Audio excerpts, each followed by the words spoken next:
working in Bakersfield, California, so I'm well acquainted with a lot of things, and I love LA. I'm a proud member of the California Nurses Association and president. It's truly electric to be here today, to feel our collective power. We have some power out here? And to imagine what can be possible when we protect one another and fight together against our common enemies. Thank you to Senator Sanders and Representative Ocasio-Cortez for bringing all of us together. We needed this today, right? I won't mince words.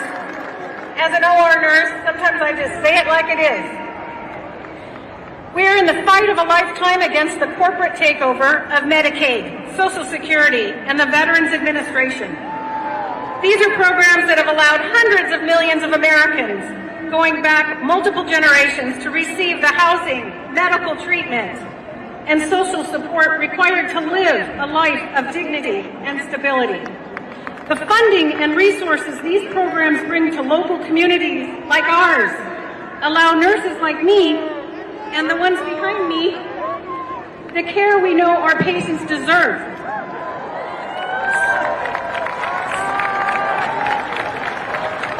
Some people are so tall, I guess. Okay. There we go. Sometimes you just gotta adapt, right? So we must be firm that our elected representatives make zero concessions. Zero. Can everybody do this? Zero concessions. No cuts to our Medicaid, no cuts to our veterans' health care, no cuts and no defunding of the public health system, for heaven's sakes. No to the elimination of workers' rights. Are you with me? Yeah, I kind of thought so. The billionaires and the politicians who work on their behalf, that's the corrupt system we call oligarchy.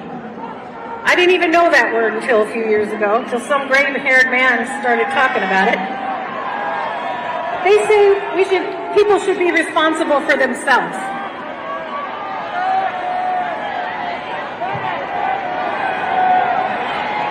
Medic, do you need a nurse?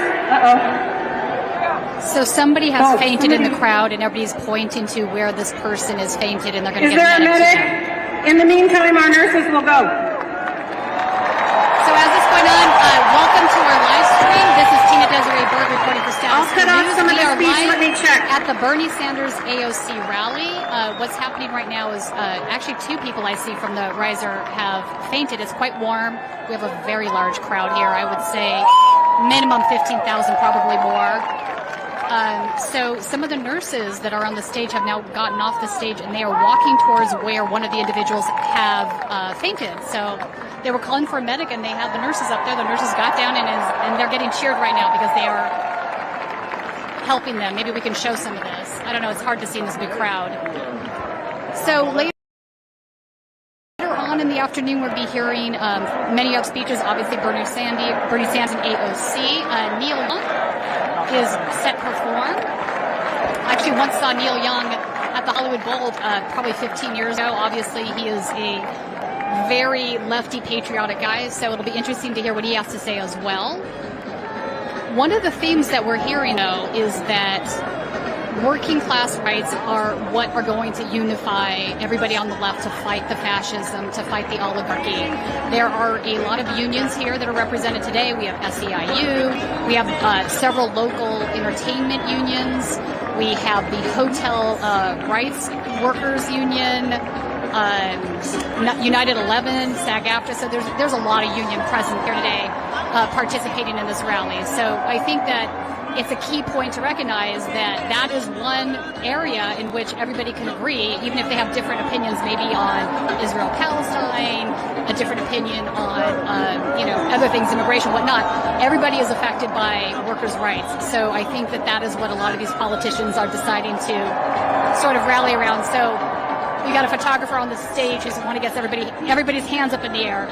So again, I'd say the crowd here today is, I don't know, actually I'm turning around and looking. Maybe, Nick, you can pan around and show this, but there is a very large crowd. They have blocked off the entire area in front of City Hall. So not only is the park, Grand Park, is filled up with people, we have on both sides across the street, on Spring Street, on Broadway, just hordes of people. It's crazy. I don't think I've ever seen a crowd this big in this park, and I've been here for many, many events. Also, I wanted to let everybody know that Ron Placone is here today. He's here at the rally. I spoke with him earlier. He is going to join me for some conversation when the rally is over, so please make sure that you stay tuned for that. And also, if you are new to Status Coup News, please consider becoming a member. Your membership is how we support our activities, how we support our trips. We do a lot of on-the-ground reporting. Obviously, not just with the Bernie Sanders campaign. We were at the UAW strikes. We have been involved, obviously, with corrupt water issues in Michigan and other places. We have been on the ground for BLM protests across the Midwest on the East Coast. We have been on the ground for a lot of the Free Palestine protests, both on the East and West Coast. So all of that is funded by your membership. Police are coming back on stage now. They have provided aid to the person that fainted, and they're okay. Sorry for the delay. Sometimes you just got to prioritize, right?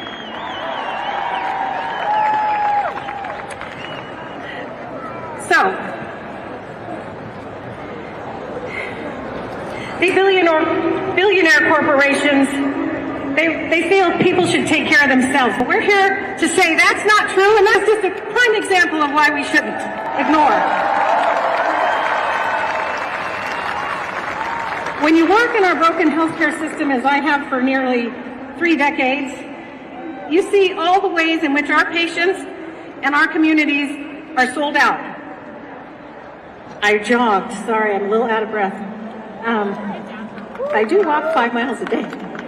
So by hospital industry executives, insurance industry executives, by their own elected representatives, just so a few people can buy their second vacation home. How many billions do you need? Really? But what I'm seeing proposed now is more drastic than I've seen in my lifetime so far as a union nurse and a patient advocate.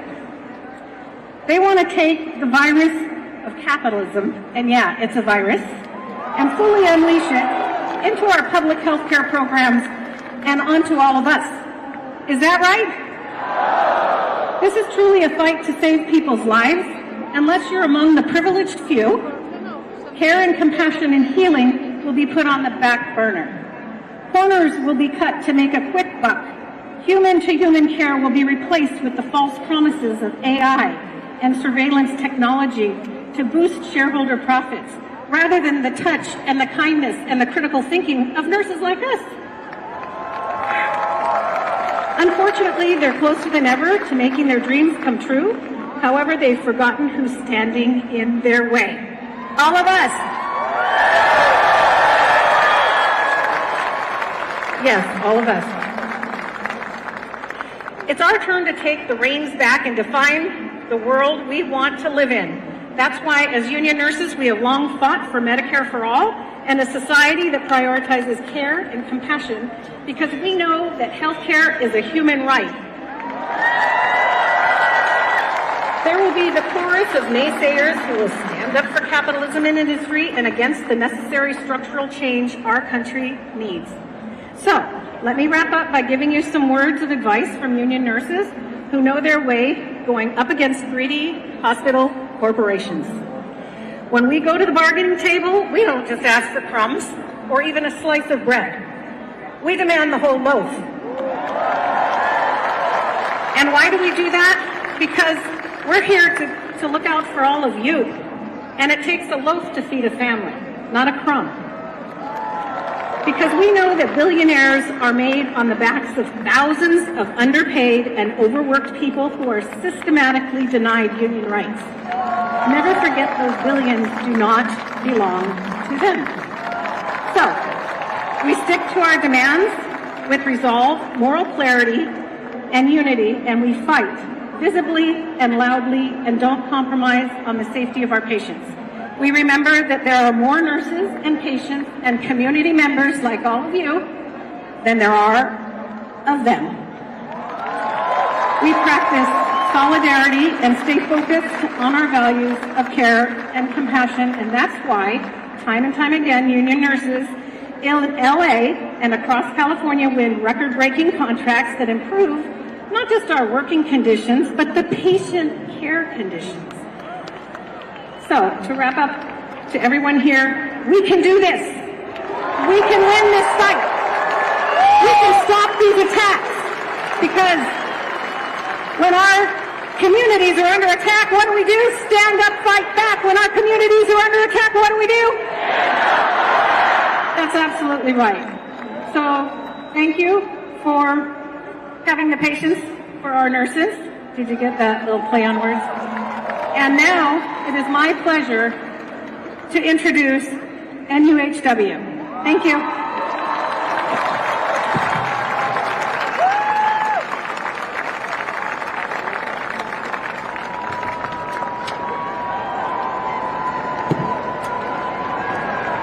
So Bernie tweeted out about 15, 20 minutes ago, thank you, Los Angeles. 15,000 people are already on site. Hello. So how's everyone doing? It's going to be much bigger than that. I'm Rachel Forga, and I'm one of the organs of NUHW. Here in Southern California, we represent workers at Kaiser. We represent psychiatric RNs, therapists, addiction medicine workers, medical social workers, psychologists, and these workers in Southern California have been on strike for 25 weeks. That's right. So, I am so honored to have behind me some of our members who just came off a 5-day hunger strike and our bargaining committee. That's right. So let's give it up for Nick Nunez.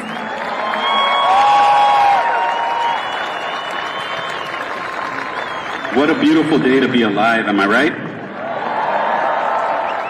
Good morning, my name is Nick Nunez. I'm a mental health therapist, and I'm a proud member of the National Union of Healthcare Workers. We are essential mental health care providers and on the front lines of the mental health care crisis facing our nation at this time. We provide life-saving work to our patients, but unfortunately, we find ourselves in the middle of a battle fighting for the heart and soul of mental health care. We work for Kaiser Permanente, the largest healthcare provider in California, who, like many other healthcare insurers across the country, is playing a dangerous game. They're playing a dangerous game, putting profits over people by denying and delaying healthcare. Hospitals and clinics are understaffed, and mental health workers are stretched thin and burnt out, and patients unfortunately are suffering for it. Healthcare insurers like Kaiser have billions of dollars in reserves, $70 billion to be exact, and they choose to give their CEOs bonuses and their executives all sorts of perks instead of investing in their employers and in their employees and their patients. So following the footsteps and standing on the shoulders of giants such as Cesar Chavez and Dolores Huerta, with the help and support of our colleagues and clergy and the community and our families, we just completed a 5-day hunger strike just yesterday.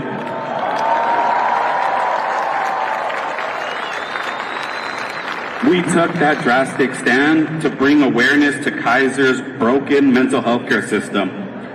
With 6 months on strike, yes, 6 fucking months on strike, we may have underestimated their greed, their arrogance, their callousness, but I'll tell you what, they sure as hell underestimated our unity, our strength, and our resolve.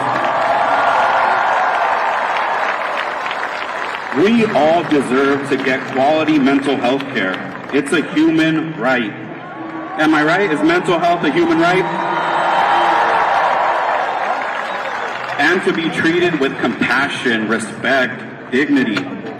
When healthcare companies deny the human right of mental health care to those in need, they strip us of that humanity. The rich and powerful want us to feel divided and feel disconnected, alone, discouraged. However, this strike has taught us the power of coming together. Our strike continues and our collective fight continues. It's only just beginning. Our fight is your fight in resisting the oppression of the rich and the powerful. So, my beautiful people united here in solidarity, please don't despair, don't lose hope, and don't lose the light in your hearts that makes us all so special and human. And please remember, when overwhelmed, you're not alone, and we're all united in this fight. They want us to think that they have the power, but who has the power? We have the power. Who has the power? Thank you.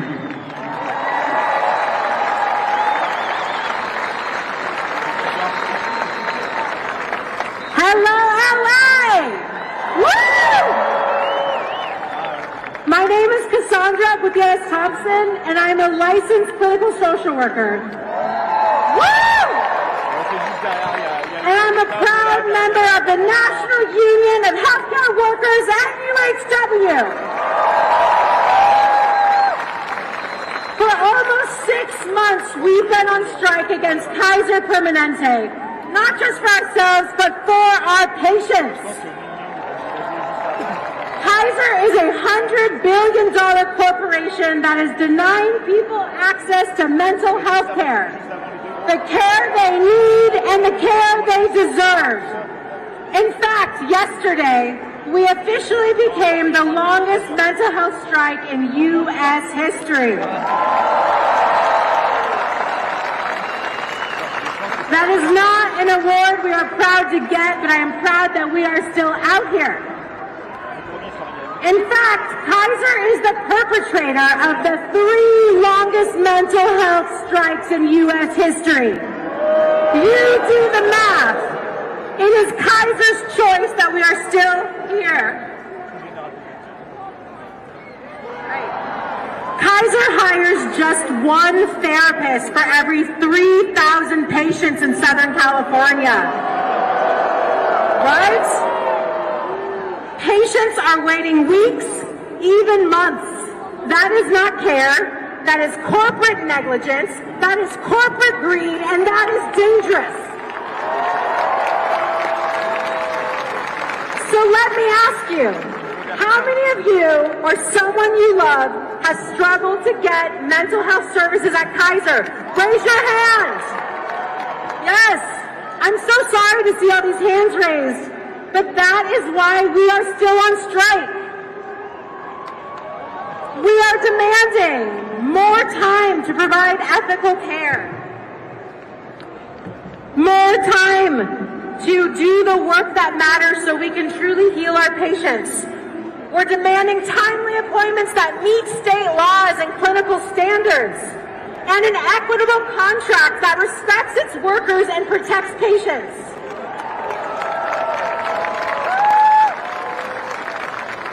Because let's be clear, mental health is healthcare, right?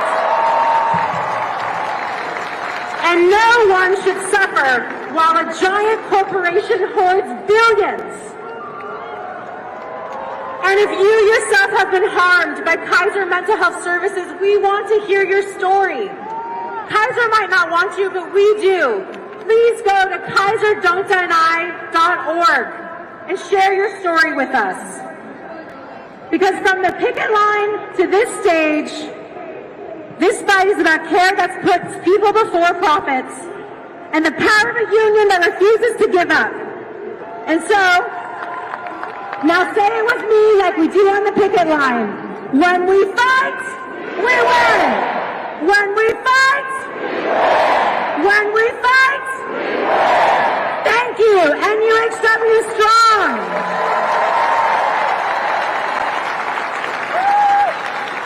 And now I'd like to introduce Georgia Flowers Lee and Julie Van Winkle from UTLA.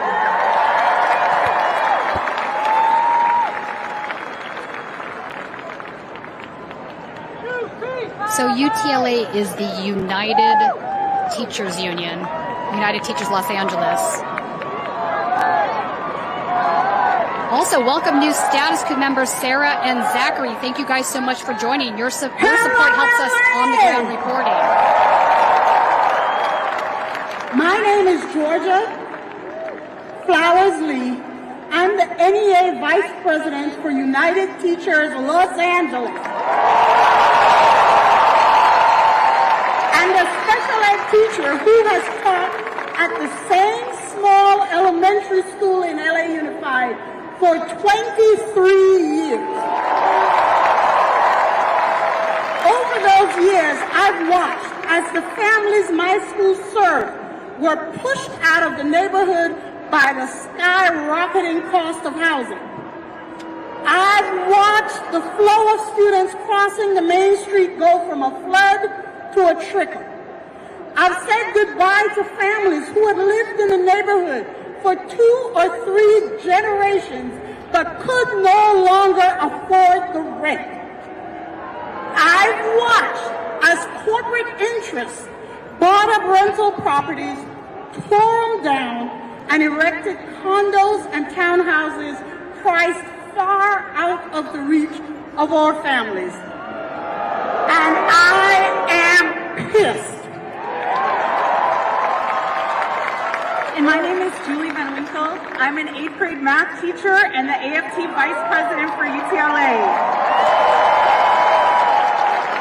I'm also a huge Dodger fan. And this space, Grand Park, has a special meaning for us educators. First of all, how many of you were here to cheer on our world champion LA Dodgers last November? All right. And how many of you here were here to show solidarity with the teachers when we shut down the city and went on strike? Wow. So this is an important place for us. This is where the city of LA gathers to take political action, like we did in our strike, and it's a place where we gather to celebrate, like we did for the Dodgers, and also our historic contract settlement. And now we gather here again. Look around you. These are the people that are going to fight against the billionaires. Where are the teachers in this crowd? All right. Where are the nurses? Where are the working people in this crowd today? These are scary times that we're living through, y'all. Right now, and as Julie has said, we are the ones who are going to save us. My SPED colleagues and the families I have served over the years are terrified by what the attempt to dismantle the Department of Education could mean for our students with special needs. Will their kids continue to receive the services that allow them to thrive? We have seen ICE conduct raids in our communities, near our schools and in full view of our students. The Trump administration's efforts to intimidate, separate, and deport immigrant families are not theoretical. Just this week, they disrupted and traumatized our students and their loved ones by sending Homeland Security officers to our schools. Teachers are sharing stories about students they are stepping up to support because a parent has disappeared. We're seeing our students' families torn apart in real time. The uncertainty is destabilizing for our communities. Our students have been walking out of class to stand up for immigrant rights here in LA.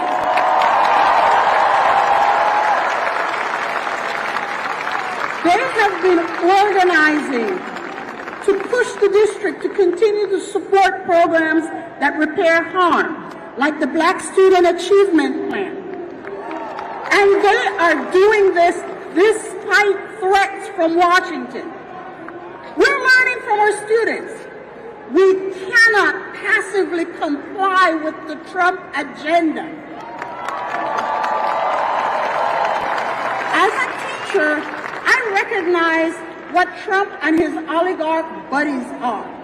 They're bullies, right? They target the most marginalized in our communities.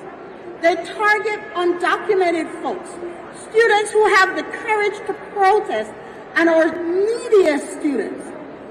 So what do we do when the bullies come for us? Thank you. We stand up. We fight back. We stand 10 toes down, and if necessary, we punch back. Are y'all down for the fight? We hate these bullies. We hate these oligarchs that are trying to privatize our public schools and public institutions. How many of you hate these billionaire privatizers? I'm glad we all agree on that. But it's not enough to just hate them. More important than hating our adversaries is loving our communities in our city. And that's why I'm so proud to be part of United Teachers Los Angeles leading our contract fight. The educators of LA are demanding more support for our special education teachers and students. More support for undocumented students, colleagues, and families. Written protections for our LGBTQIA+ community, and specifically our trans community. We're demanding more resources in our school sites, more counselors, more social workers, more access to the arts. We're demanding more green space on our campuses. And we're demanding that the district step up and help the city of LA figure out our housing crisis to get affordable housing for communities and free childcare for young families in LA. Now, we started working on our contract before Trump got elected, but it just so happens that the Win Our Future campaign, our contract campaign, is a direct counterpunch to the Trump-Musk agenda. And people are going to tell us we are being unreasonable, that we're asking for things that are unrealistic. And these people who tell us they're not just going to be MAGA people, they're going to be Democrats that claim to be our allies. We cannot settle on austerity. We cannot allow corporate Democrats to do Trump and Musk's bidding. We're in the biggest city, in the richest state, in the richest country in the world. Our families deserve to be able to afford to live in the city of LA. Everybody here deserves to be able to live here. Our elementary students deserve to have access to the arts. Our Black students deserve to see themselves in the stuff they're being taught. Our special education students deserve to have all access to all the programs our schools offer with the supports they need to be successful. These are not unreasonable demands. These are the things you would want your loved ones to have at their schools. And that's the thing. To get us through this, we need to love each other. We need to fight for those in our communities who are being attacked, who are being imprisoned without due process, even if we don't know them personally. If you love this city, now is the time to fight for it. We're asking all of you to stand here with the teachers of Los Angeles as we fight for our students and communities. We're teachers, so we're not going to dismiss without an exit ticket, also known as homework. We're asking all of you today to connect with an LA Unified educator. They're in the crowd. Find them, check in with them, ask how you can support as they bargain for better working conditions for themselves and better learning conditions for their students. Because when we struggle together, we all win. A rising tide lifts all boats. And if we really want to defeat the oligarchy, we need to create an alternative. That means having all the things that we all need. We're fighting for all those things, and you can join us in the fight on May 17th. Thank you, LA. Let's keep up the solidarity. We'll see you next month. But now, we are happy to introduce the next speaker. He's a lifelong fighter for working people and a champion for union power.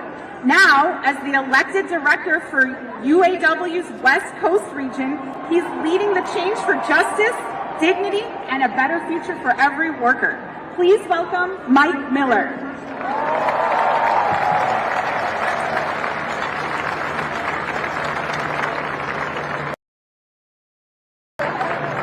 Los Angeles!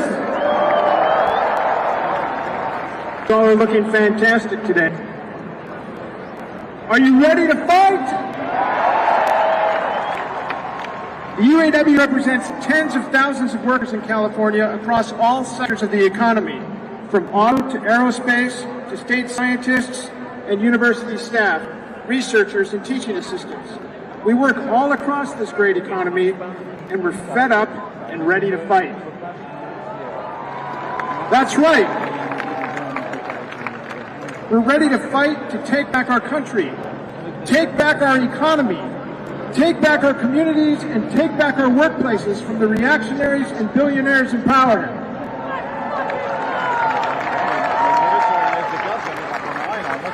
We're ready to fight back against attacks on immigrants, on workers, on trans people, on public funding for research, on the poor, on Social Security, and on Medicare.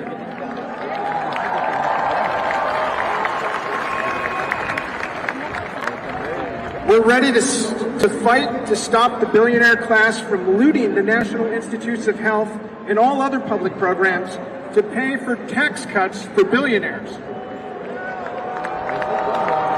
That's right. We need to stop the Trump administration from cutting billions of dollars in life-saving medical research from the NIH and universities just so billionaires like Elon Musk and Jeff Bezos can have a tax break. That's right. Tell them. We're here to say that we will not fall for their divide and conquer tactics. We will not point the finger at each other as workers. We're ready to fight to build a movement of all working people to take power back from the billionaire class and their friends in Washington and to build a better world that works for all of us.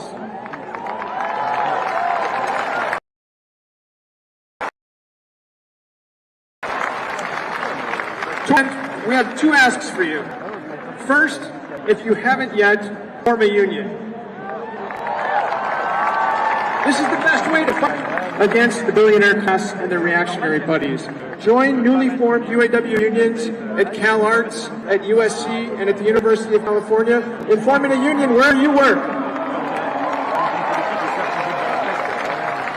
We're also here to ask you, whether you're part of a union or not, to join the UAW and other unions in this fight by organizing for a general strike on May 1st, 2028, to take back our country. Will you join us in this historic fight? Can we do it? Se puede? Sí, se puede. Sí, se puede. Sí, se puede. Sí, se puede. Sí, se puede. Sí, se puede. All right, now it's my pleasure to introduce our next performer. He's the force behind Dirty Projectors, a songwriter for Bjork, Rihanna, and Solange. He put out a new album last week called Song of the Earth. Give it up for Dave Longstreth of the Dirty Projectors.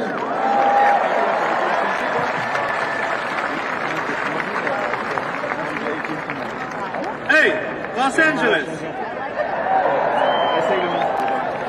This is a real data set here. This song is called Cannibal Resource.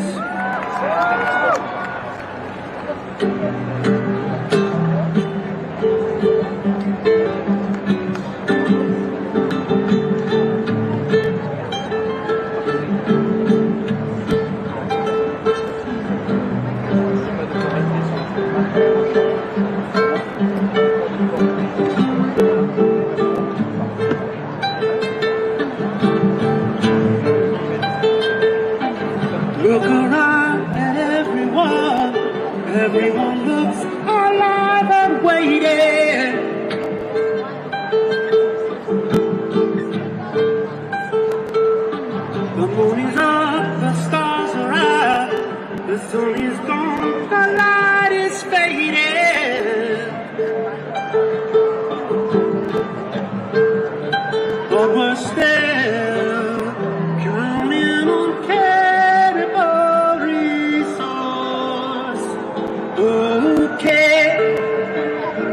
Open up your eyes.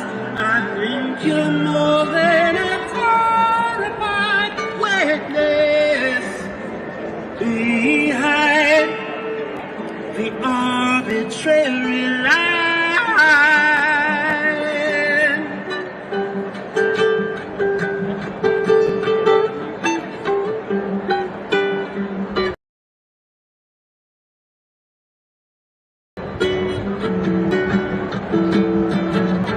Can it ask a question? Can it sing a melody?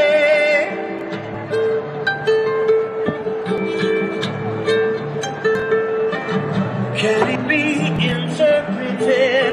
And is it more than what the eye can say? Maybe not, but we're still counting on calories.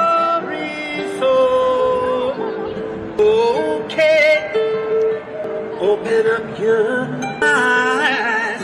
I think you're more than a terrified witness behind the arbitrary line.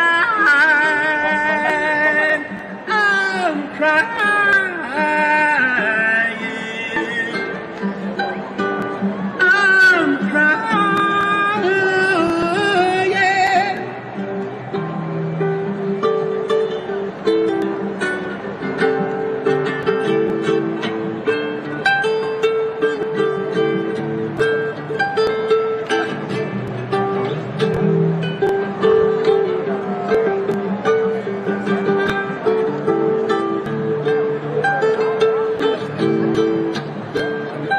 But we're still counting on cannibal resource. Okay, open up your eyes. I think you're more than a terrified witness behind the arbitrary line. The arbitrary line.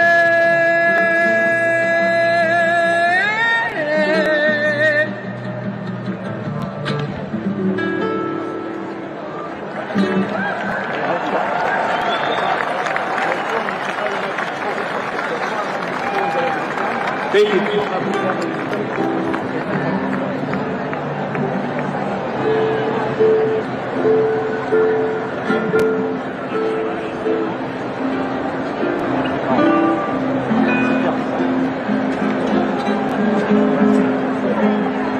Los Angeles, this is our home. Tonight we'll snuck into bed. The tree frogs are sleeping in the treetops and the hedgehogs are sleeping ahead. All dream of the green of forest. That's the green of Eden and the blue of ocean. That's the blue of dreaming. That's the blue of... Huh? Medic, okay. Medic and somewhere. Okay. Okay. The blue of dreaming.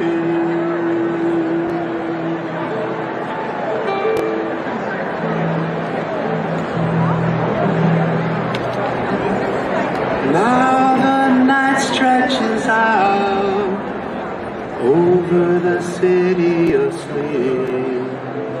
The stars all set out over heaven, but the earth is just ours to safekeep. So let's dream of the green of forest. That's the green of green and the blue of oceans. the blue of dreaming.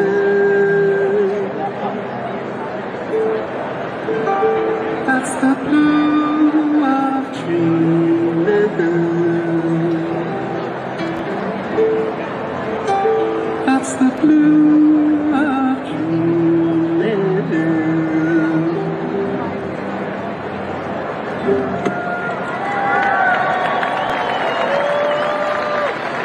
Thank you. Thank you. I want to play one more song. I want to have up to the stage Molly and Jody. Help me sing. Here we are.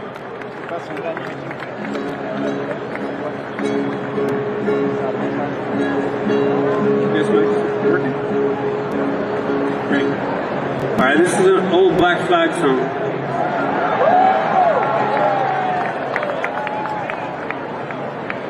Jealous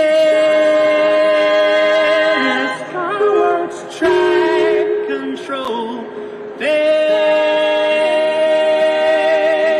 distort what we say. Try to stop what we do. Yeah.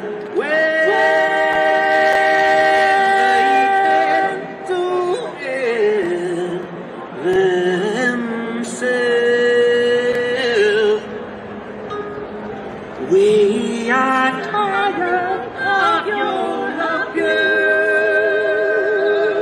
Try to stop us, but it's no good. Society's arms think they're smart.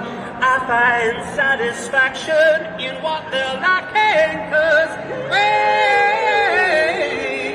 are born with a chance. And I'm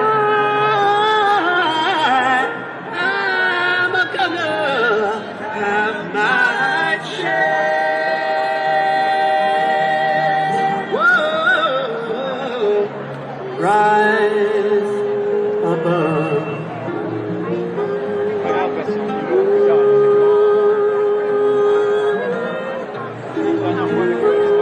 Rise above.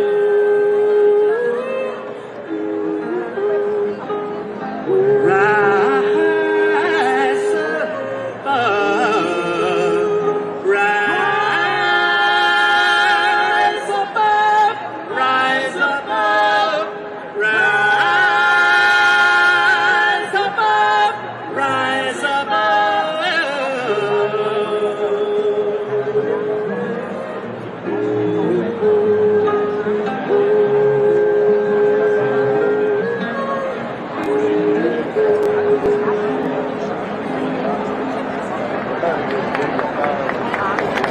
We are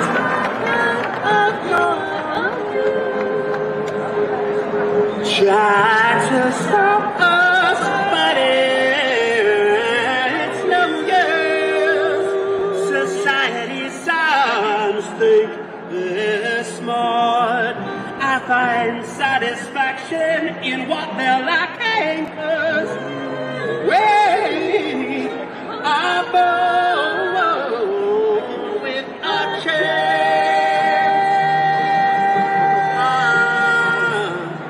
And I'm gonna have my chance. Whoa. Rise above, rise above, rise above, rise above, rise above, rise above, rise above, rise above, rise above, rise above, rise.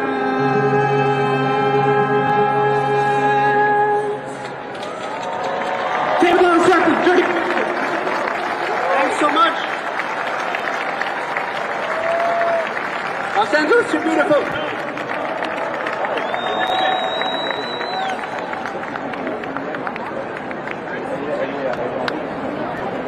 He proudly served as the Bernie 2020 National Campaign Co-Chair, representing the heart of Silicon Valley. He's leading the charge to build an American future to believe in, fighting for modern manufacturing, Medicare for all, a $17 minimum wage, free public college, and a government free from corruption that works for the people. Please welcome Congressman Ro Khanna. Hello, Los Angeles! Let me say this. Bernie Sanders warned us. In 2016, he warned us about the unholy alliance of wealth and power. But the Democratic leadership rejected him.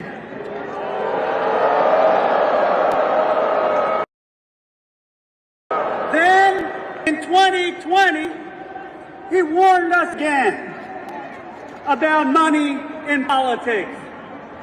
But the establishment, they betrayed him. Now, for a third time, he's warning us about billionaires taking over our democracy. And guess what? Guess what? This time, Democrats in America are finally listening. There is hope, America. You are the hope. Look, you had the richest guy in the world spend $250 million to put Donald Trump back into the White House. Then Trump hands him the keys to slash Medicaid, gut public education, and rip food stamps away from families. You know what I think? You know what I think? Instead of giving $4 trillion of tax breaks to billionaires like Elon Musk, how about in this country we start to tax the billionaires? Government is not the problem. Government is for the people. When they talk about cutting Medicaid, we fight for Medicare for all. There's a better way. When they talk about cutting Social Security, we fight to expand Social Security. When Musk fires workers, we fight to give workers a raise the wage to $17. When they take away student loans, we fight to make public college and vocational education free. And when they have $1 trillion defense budget, we fight to slash the real waste in this country, the bloated defense contractors, so we can feed hungry kids and get a dentist for our seniors. Look, let me end with this.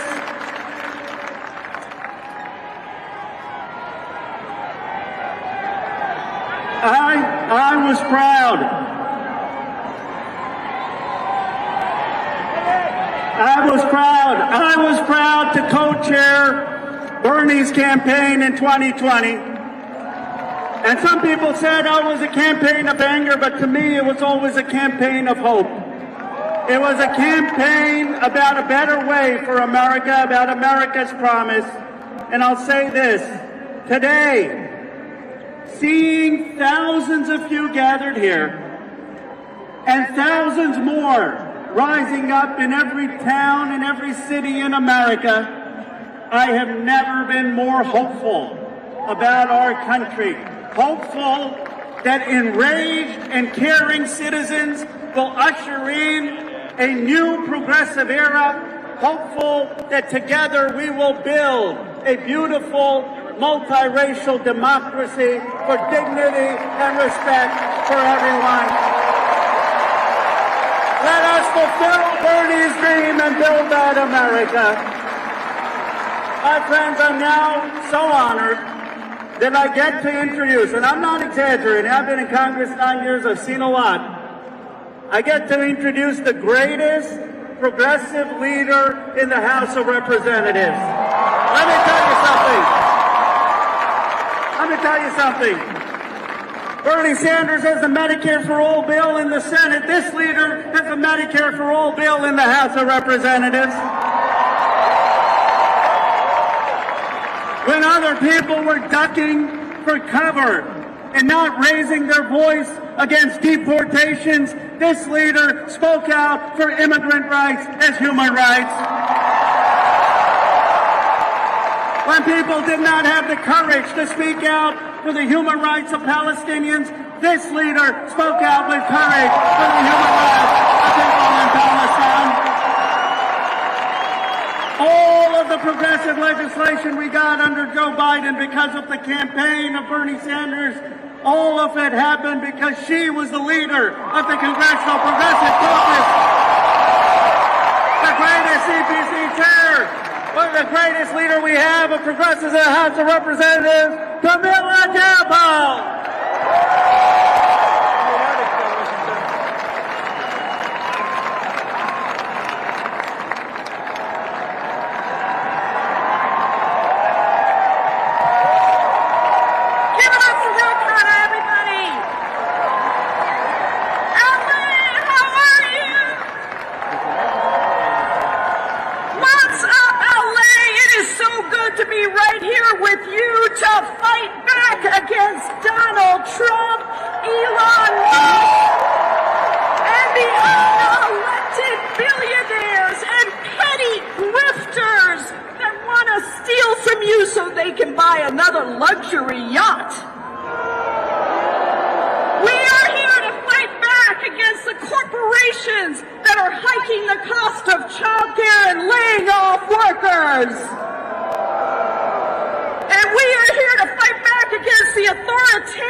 Has worked so hard for and making it even harder. How the hell are you going to buy a house when the rent is already too damn high?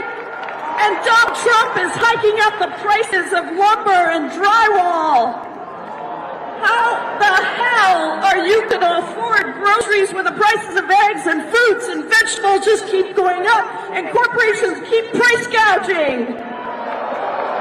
And how are you going to afford health care that is already too expensive when they just want to give big pharma and big private insurance companies more profit while they privatize Medicare? And listen, it's all so they can give themselves a $5 trillion tax break on your back. And we are saying we are fighting back. We're in LA. Now, here's the thing. We have gotten complacent in America.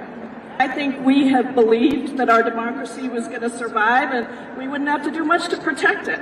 And we're seeing that that just ain't so. And we have to change course. And we got to do three things. We have to resist and train ourselves for the next step. We've got to defeat the oligarchs and the dictators that are trying to take over our country. And we have to rebuild a world that gives genuine economic and social freedom to every person to thrive, not just barely survive. So right now at this rally and rallies that Bernie Sanders and my friend Alexandria Ocasio-Cortez are doing around the country, more and more people are bringing our power out. When over 3 million people came out just last weekend at the hands-off rallies, what did we bring out? Our power!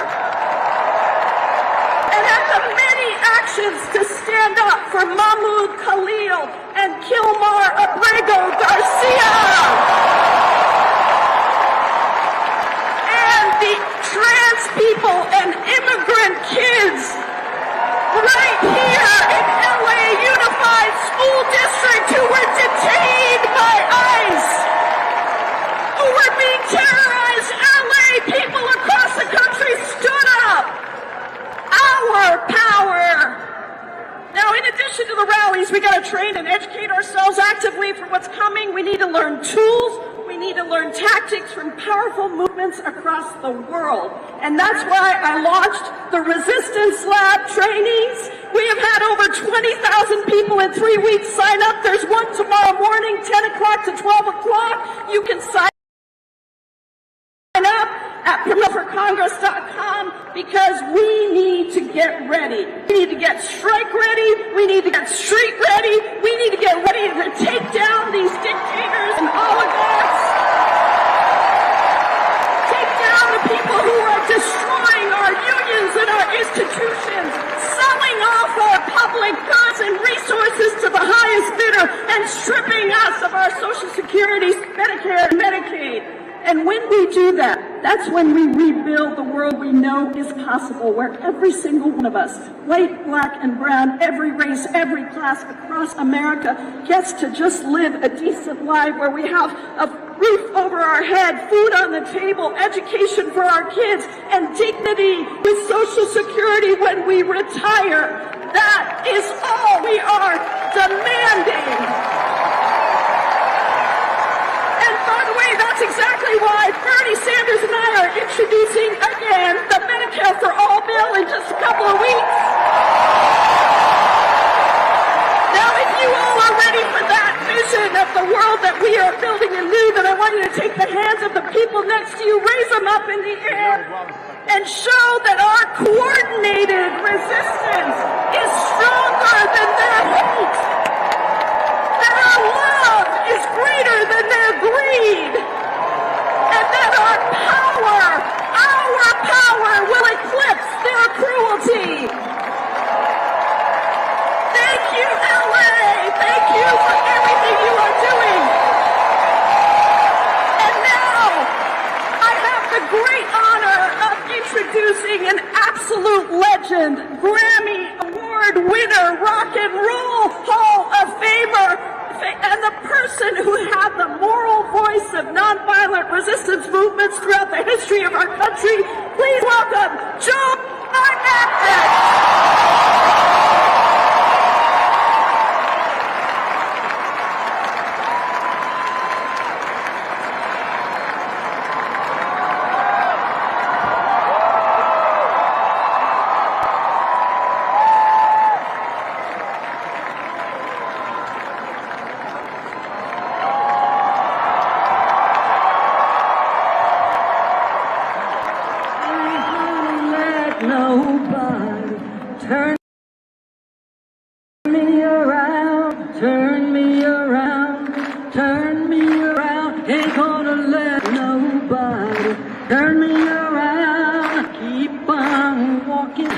Keep on talking, marching up to freedom land.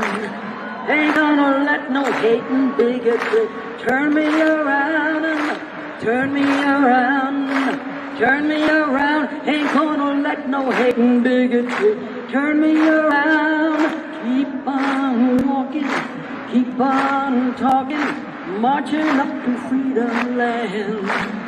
Ain't gonna let no white supremacy turn me around and turn me around and turn me around. Ain't gonna let no white supremacy turn me around. Keep on walking, keep on talking, marching up to freedom land. Ain't gonna let those lousy billionaires turn me around and turn me around, turn me around. Ain't gonna let those lousy billionaires turn me around. Keep on walking, keep on talking, marching up to freedom land.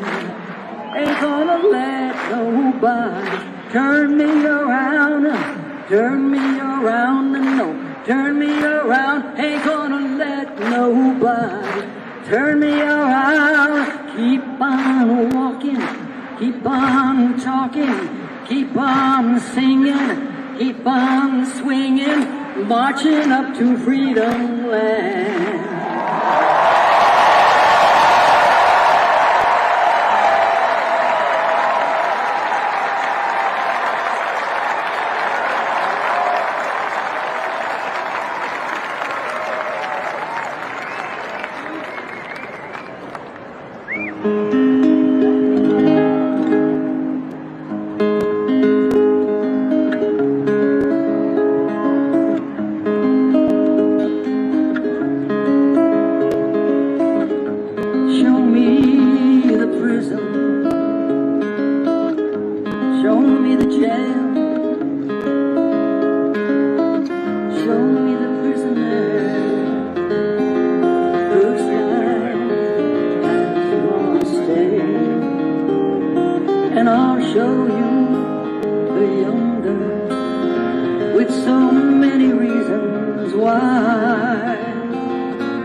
Show me the alley, show me the train, show me the hobo who sleeps out in the rain, and I'll show you a young girl with so many reasons why. 'Cause there but for fortune go you and I.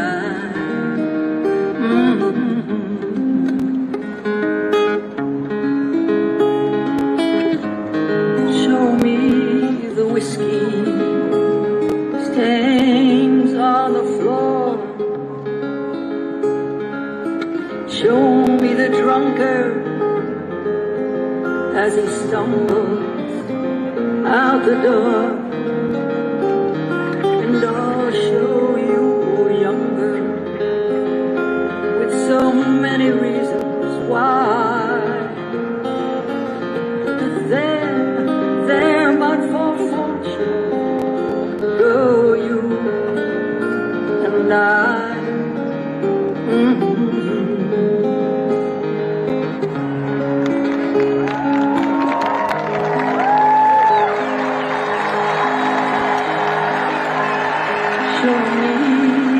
Country where the bombs have to fall.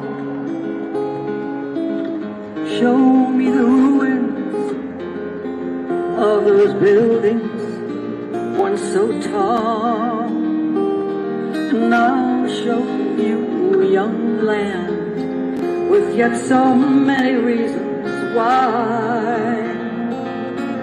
That there but for fortune go you and I, you and I.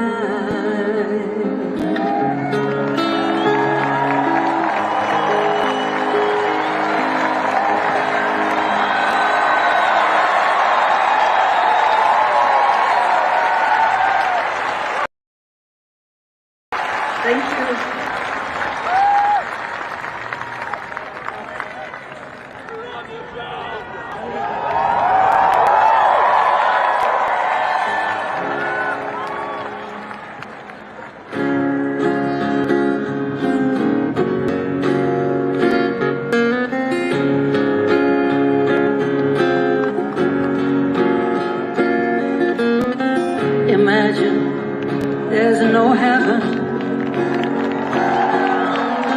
It's easy, you try. No hell below us, and above us only sky. Imagine all the people living for the day, living for today. Ooh, oh, imagine there's no country. Isn't hard to do. Nothing to kill or die for, and no religion to imagine. Imagine all the people sharing all the world, sharing all the world. Oh, oh, oh. You may say we are dreamers, but we're not the only ones. I hope someday they'll join us, and the world will be one. Imagine there's no country. It isn't hard to do. Nothing to kill or die for, and no religion to imagine. Imagine all the people sharing all the world, sharing all the world. Ooh, oh. You may say we are dreamers, but we're not the only one. I hope someday they'll join us, and the world will be young.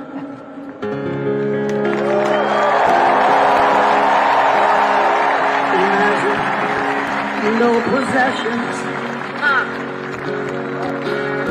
I wonder if I can. No need for greed or hunger. A family of man.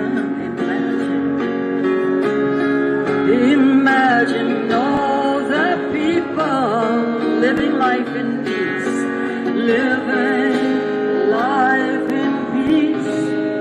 Oh, you may say we are dreamers, but we're not the only one. I hope someday they'll join us, and the world will live as one.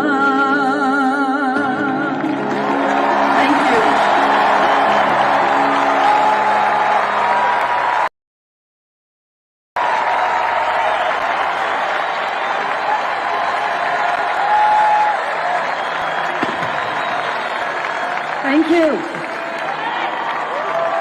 Thank you.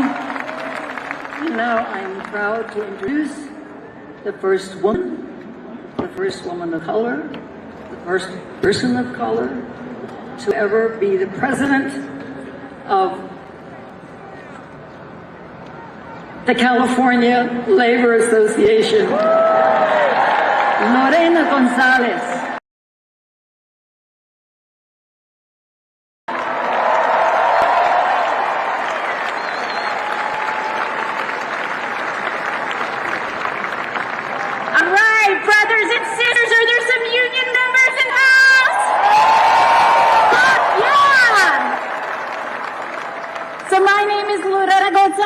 I am proud to be the president of California Federation of Labor Unions, representing 2.3 million workers in California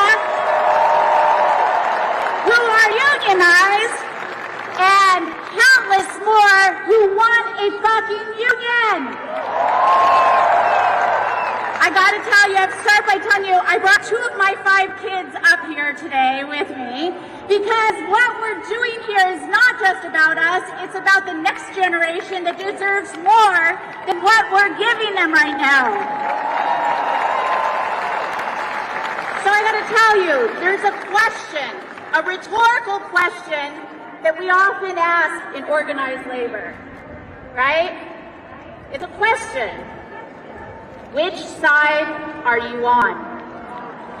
This question was lyrics to a song in 1931 in Harlan County, Kentucky, written by Florence, whose husband was a United Mine Workers organizer who was being harassed by the corporate goons and the government, and she asked, which side are you on?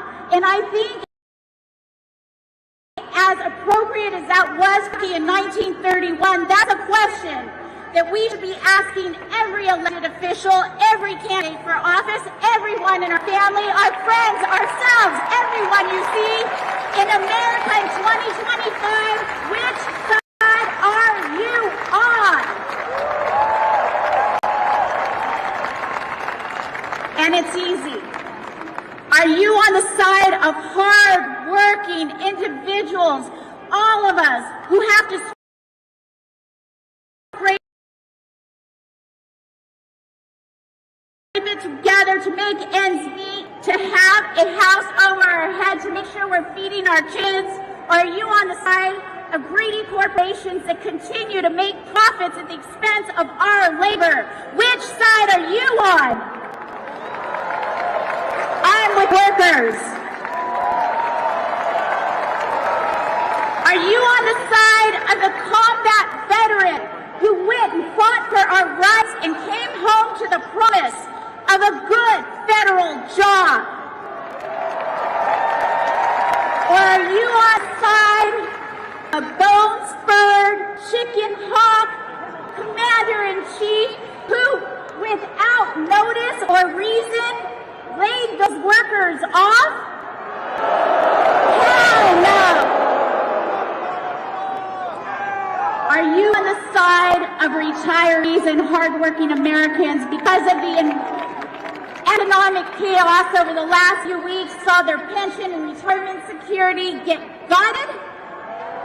Or are you on the side of the 1% and corrupt politicians who got richer out of the market manipulation that we saw last week? It should be easy. What side are you on? I'm on the side of the workers. I'm on the side of the baristas and the warehouse workers and the gig workers and the academic workers and the nurses and every worker that is organizing for a union. Not on the side of corporations like SpaceX and Starbucks and Amazon who are in court right now trying to take away our inalienable right to form a union and collectively bargain. Fuck no, I'm with the workers. And this is serious.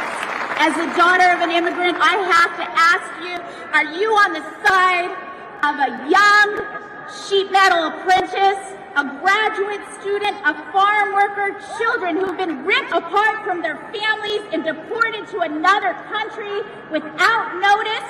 Or are you on the side of some bootlicking deporters who imprison them without due process?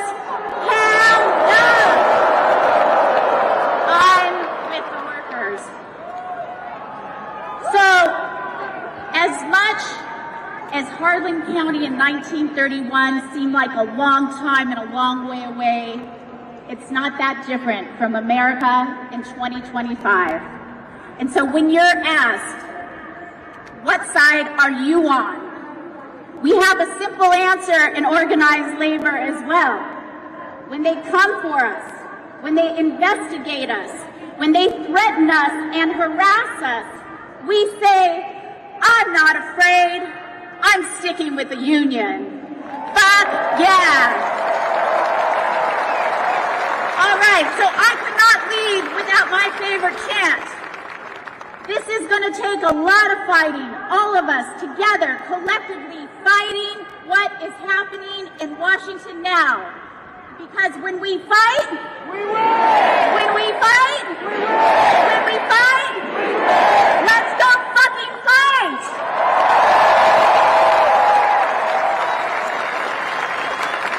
It's now my pleasure to ask you to welcome up the multi-platinum Grammy Award nominated artist, producer, and songwriter. Give it up for Maggie Rogers.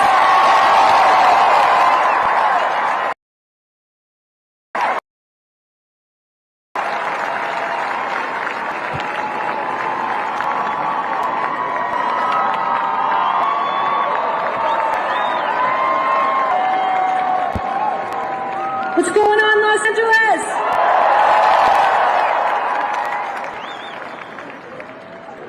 Welcome to Bernie Cello.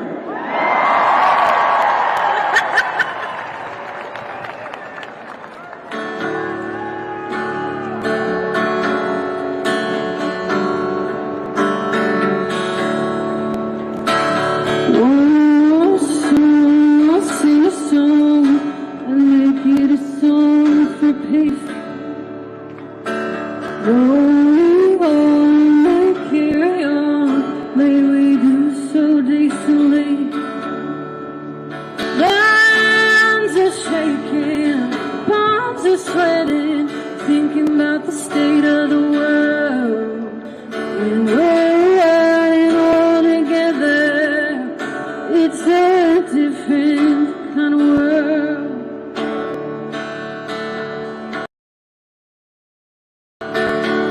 One more song, I'll sing a song, and oh, that's for you. That new friend I haven't met with a different point of view. My knees are aching, back is breaking, thinking about the state of the world. When we're riding all together, I'm a different kind of girl.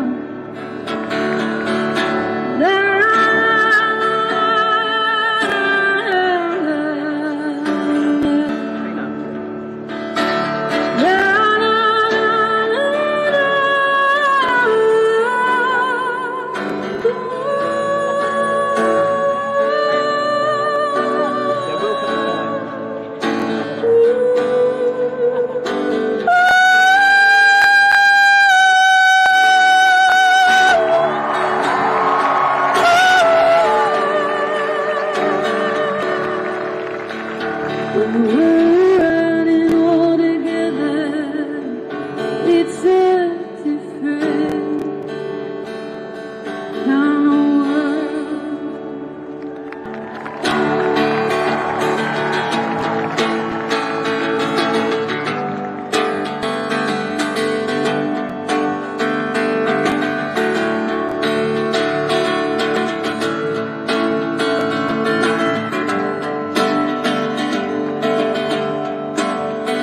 Would you believe me now if I told you I got caught up in a wave?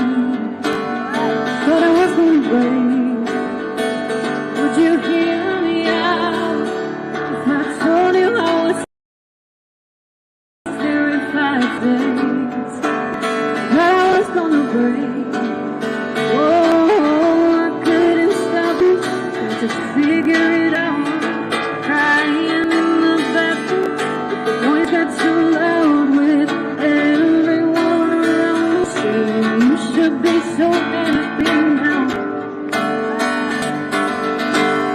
But if you keep reaching, I'll keep coming back, 'cause you're gone so good.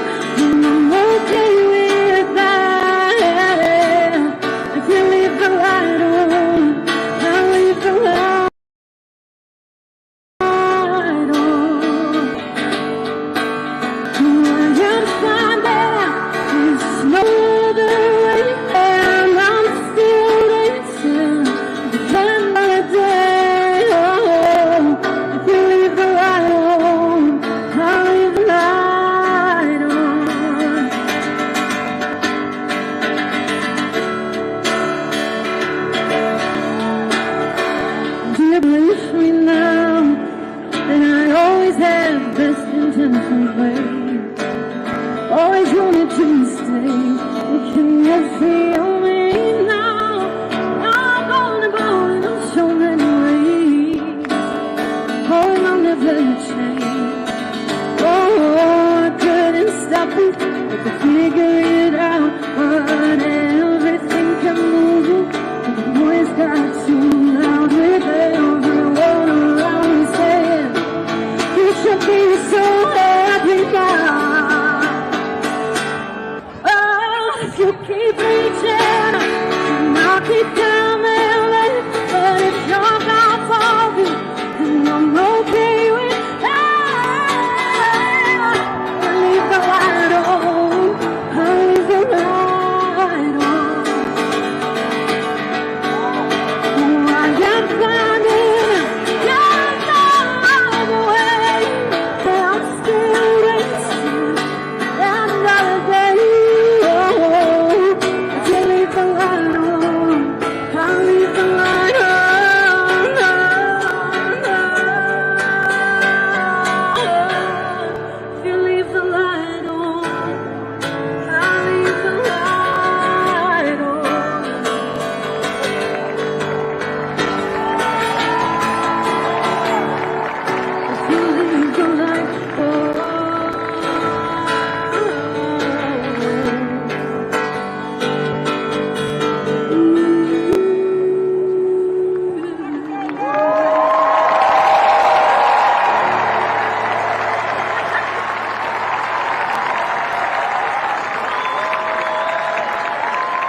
Days like today remind me that the people will always have the power.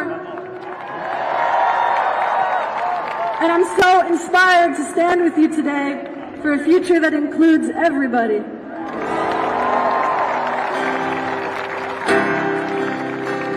This is a song called Alaska.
dear friend Joan Baez back to the stage.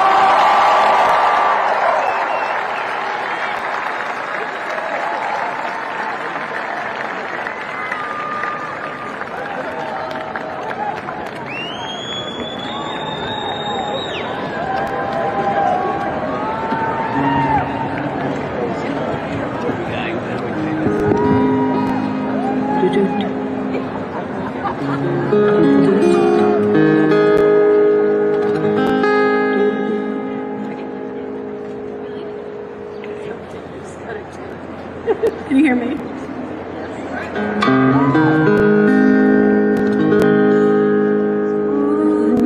Beautiful for spacious skies, for amber waves of rain, for purple mountains, majesties above the first rain.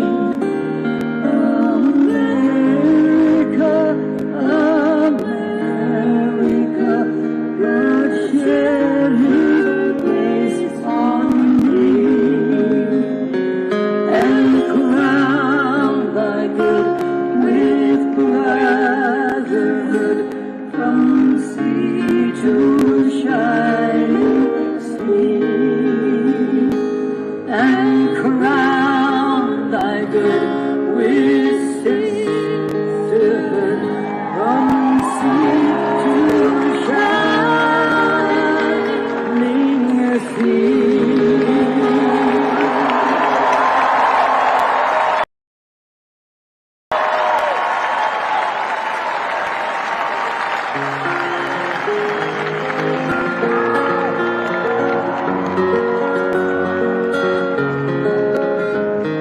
Well, it ain't no use sitting and wonder why, babe, if you don't know by now. Well, it ain't no use sitting and wonder why. Don't matter anyhow. When the rooster crows at the break of dawn, look out your window and I'll be gone. You're the reason I'm traveling on.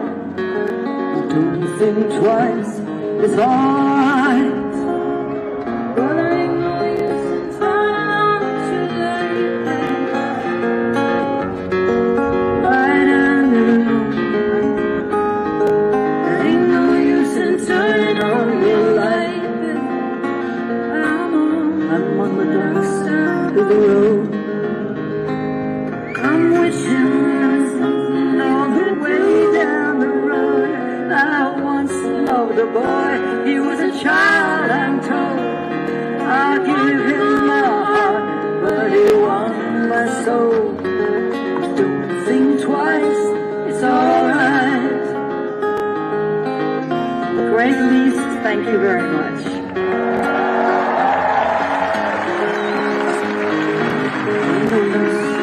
Calling out my name, babe, like you never done before.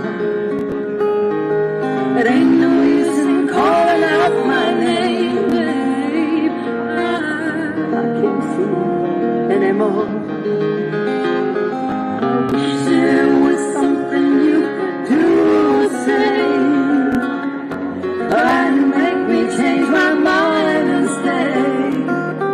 We never did too much talking anyway. Don't think twice, it's alright.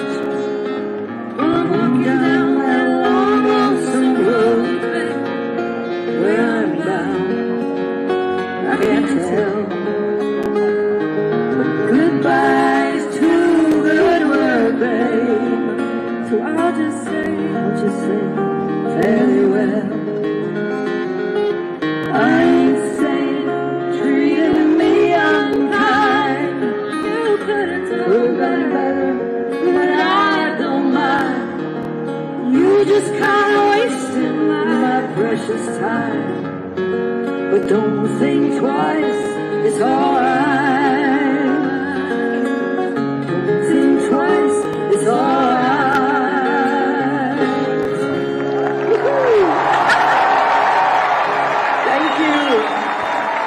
you.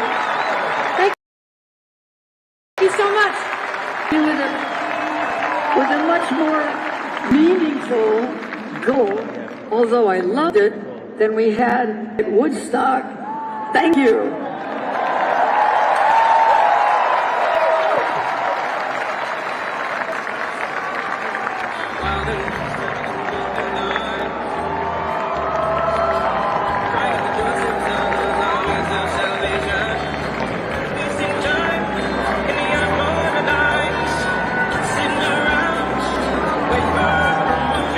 If you're just joining us, this is Tina-Desiree Berg, and we are live at the Bernie Sanders AOC rally in downtown Los Angeles in front of City Hall in Grand Park. Massive, massive crowd here today. Earlier when we started the live stream, I was thinking it was about 15K, but it is absolutely ballooned way beyond that. There are so many people here that they've blocked off streets on both sides, which are full of people. There are people sitting on the steps in front of the LAPD headquarters as spill off.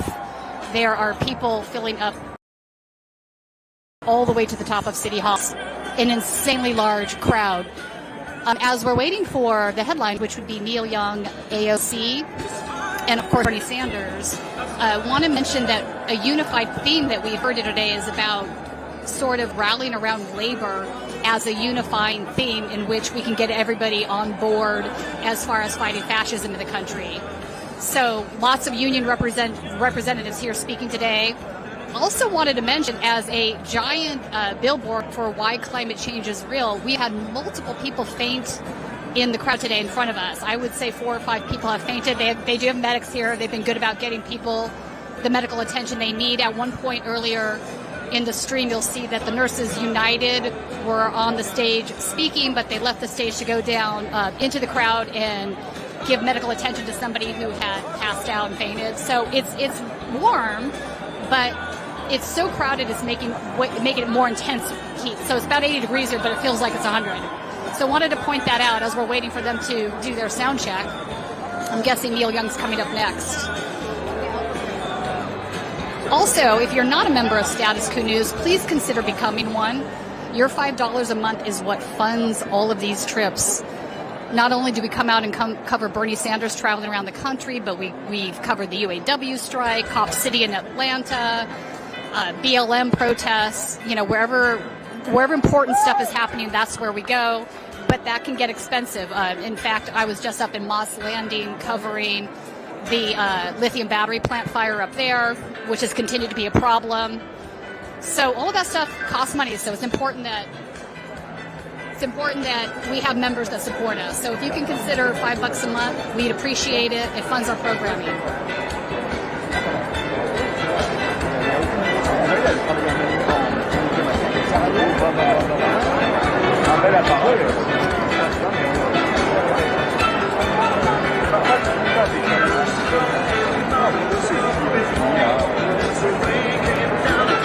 We have a little bit of more time here, I think. I also wanted to bring out some of the immigration things that we're discussing today. I don't think this is going to be a shock to anyone that we have had ICE out there in the streets just snapping up people, not people that are here illegally, people that are also here legally. They've been snatching up off the streets. And it was mentioned a few times today. She's a fearless leader, here we go. A tireless advocate for working families, and a voice for those too often left out and left behind. As president of SEIU, one of the most powerful unions in the country, she's fighting every day to build a future rooted in justice, dignity, and respect for all. Please welcome April Barrett. Hello, Los Angeles! I said hello, Los Angeles! Damn, it feels good to be home. I am indeed April Barrett, and I am the extremely proud and humble president of SEIU, representing 2 million workers who keep this country running in our hospitals, in our schools, in our airports, and in our city halls, like that one right across the street. I want you all to take a second. Take a look around you, because this power looks like. This right here, this is what the oligarchs fear the most. They fear us. They feel people coming together across every line they have drawn to divide us. I want to thank Senator Sanders and Congresswoman Ocasio-Cortez, fighters who have been, they are not new to this, they are fighters who have been calling out the billionaire class. Thank you to all of the elected officials and leaders standing on this stage today and all across the country for choosing people over profits. And most of all, thank you, each and every one of you. Thank you. You are the reason we are going to win. The great Ida B. Wells once said, "The way to right wrongs is to turn the light of truth upon them." So I'm going to let this little light of mine shine. Can we do that? Because when billionaires can buy elections while workers can't pay the rent, that's corruption. When corporations make record profits while communities go hungry, that is exploitation. When the Supreme Court strips away union rights while handing power to the wealthy, that is tyranny. Corruption in our politics, exploitation of our labor, and tyranny in our courts. Y'all, these are not separate issues. They are symptoms of diseases. And those diseases, corporate greed, racism, and white supremacy. And today, these diseases have metastasized to cancer, into a cancer that is infecting our democracy. And we know what that cancer is. It is oligarchy. And we're not going to sugarcoat it. We're not going to whitewash it. We're not going to tiptoe around it. We are going to confront it, and we're going to take it head on. So let's talk about what that confrontation looks like. What's happening right here in the beautiful state of California.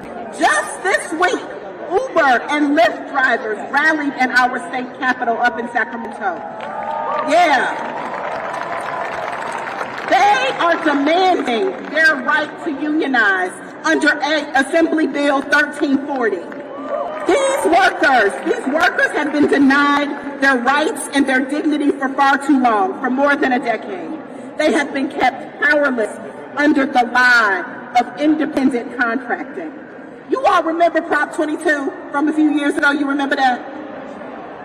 The tech giants spent $200 million to lock in exploitation. They trying to call it innovation, but we know what it is. We know what it is for too many workers. It's meant instability, and it has not meant freedom. So drivers like Indira, where's Indira? Drivers like Indira are fighting back. And Indira and over 40,000 of her co-workers, drivers across California, have already signed up ready to join SEIU, California Gig Workers Union. Because they know the truth. They know the truth that this ish, I'm going to try not to cuss. They know that this ish, it ain't new. It's just the same old exploitation. You all, a few weeks ago, I returned from Selma, Alabama, where I spent time on the Edmund Pettus Bridge. Sacred ground in our fight for justice. It was the 60th anniversary of Bloody Sunday. And standing on that bridge, it was really clear to me we are still fighting the same fight. The same forces that met those civil rights marchers on that bridge with batons, they're now in boardrooms. And instead of batons, they are yielding algorithms. and they are signing executive orders. Different tactics, but the same old oppression. And in Alabama, in Montgomery, at the legacy sites, I saw the through line, y'all. The through line from the transatlantic slave trade, through mass incarceration to the shit show that is happening right now in our country. And that through line is the same. It is dividing us by race to control us by class. I'm going to say it again. They are dividing us by race to control us by class. So no, hell no. We cannot talk about economic justice without talking about racial justice. The powerful have always used race and class together because they need both to maintain their control. And if the rules are rigged to keep us divided and down, then what do we have to do, y'all? We only got one job. It is to change the damn rules. Because here's the thing. When 3 Americans hold more wealth than half the country, 3 of them, just 3 Americans hold wealth than more than half the country, it's time to change the damn rules.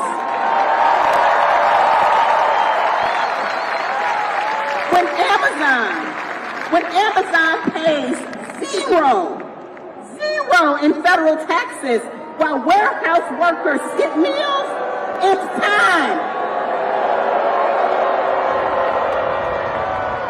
And changing the damn rules is about single parents who don't have to work 3 jobs to survive. Changing the damn rules so no one has to choose between medicine and food. Changing the damn rules, so hear me, so no one has to live in the shadows.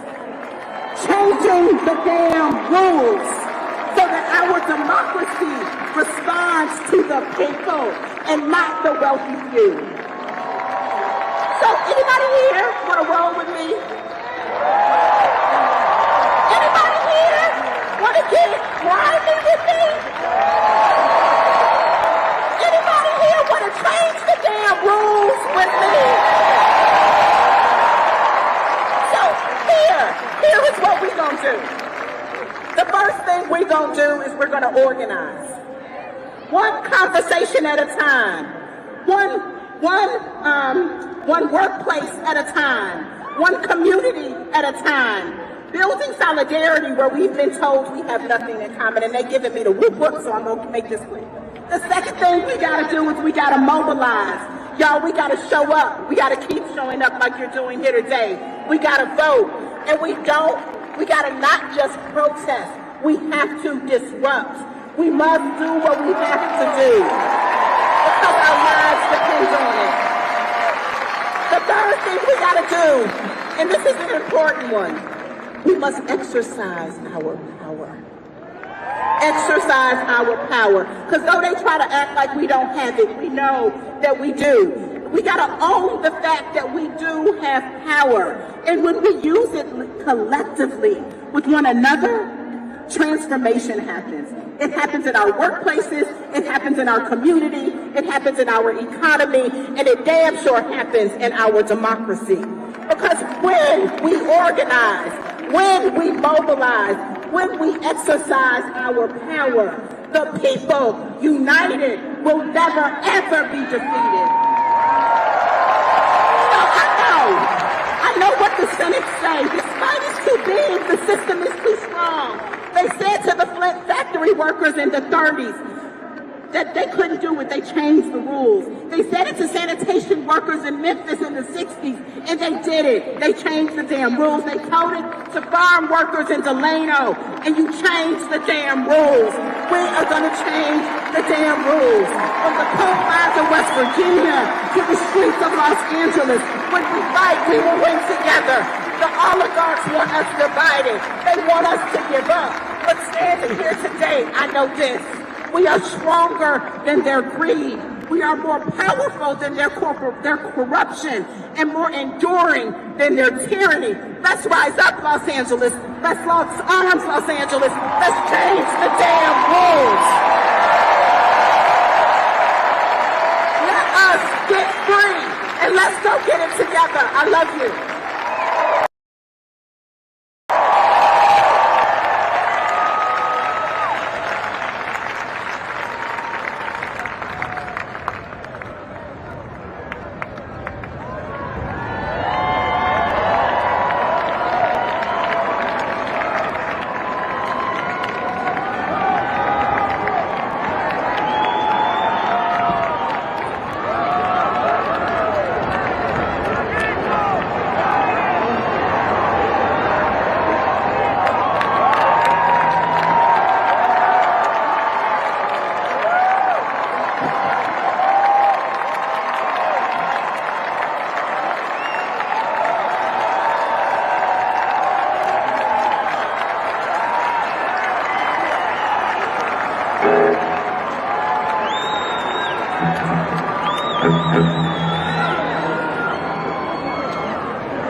Where the dreams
Take America back!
America back. Take America back. Take America back.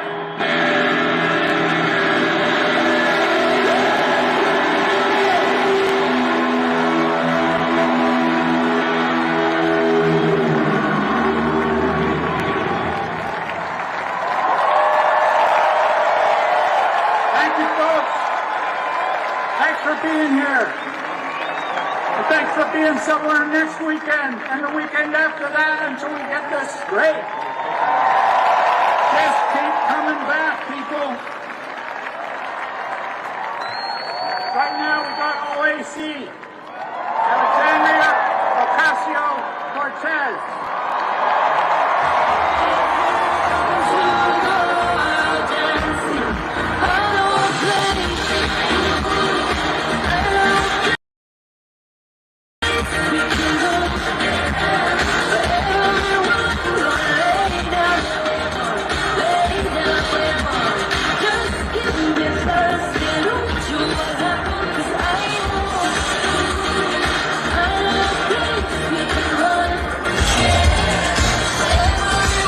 If you're just joining us, we are live streaming from the Bernie Sanders AOC rally in downtown Los Angeles. We just heard from Neil Young and a very exuberant crowd.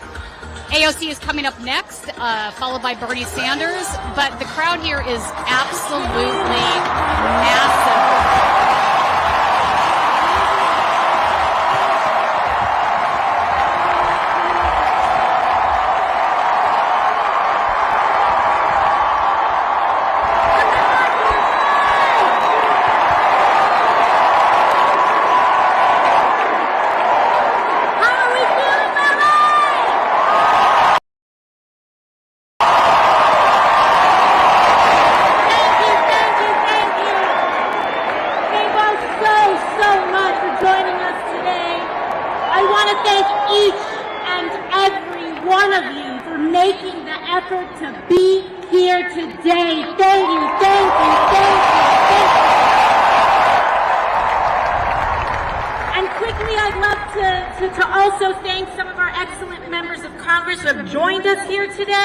We've got Judy Chu, Nanette Barragan, Gil Cisneros, Jimmy Gomez, Sydney Kamlacher-Dove, Luz Rivas.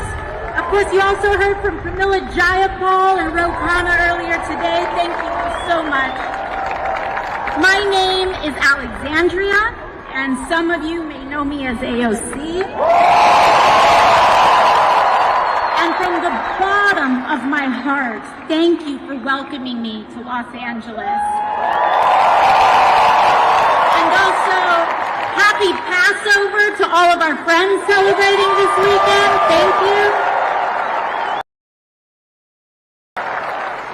So we're all here together because we share in the frustration and heartache that comes from watching those in power actively tear down or refuse to fight for everyday working Americans like us.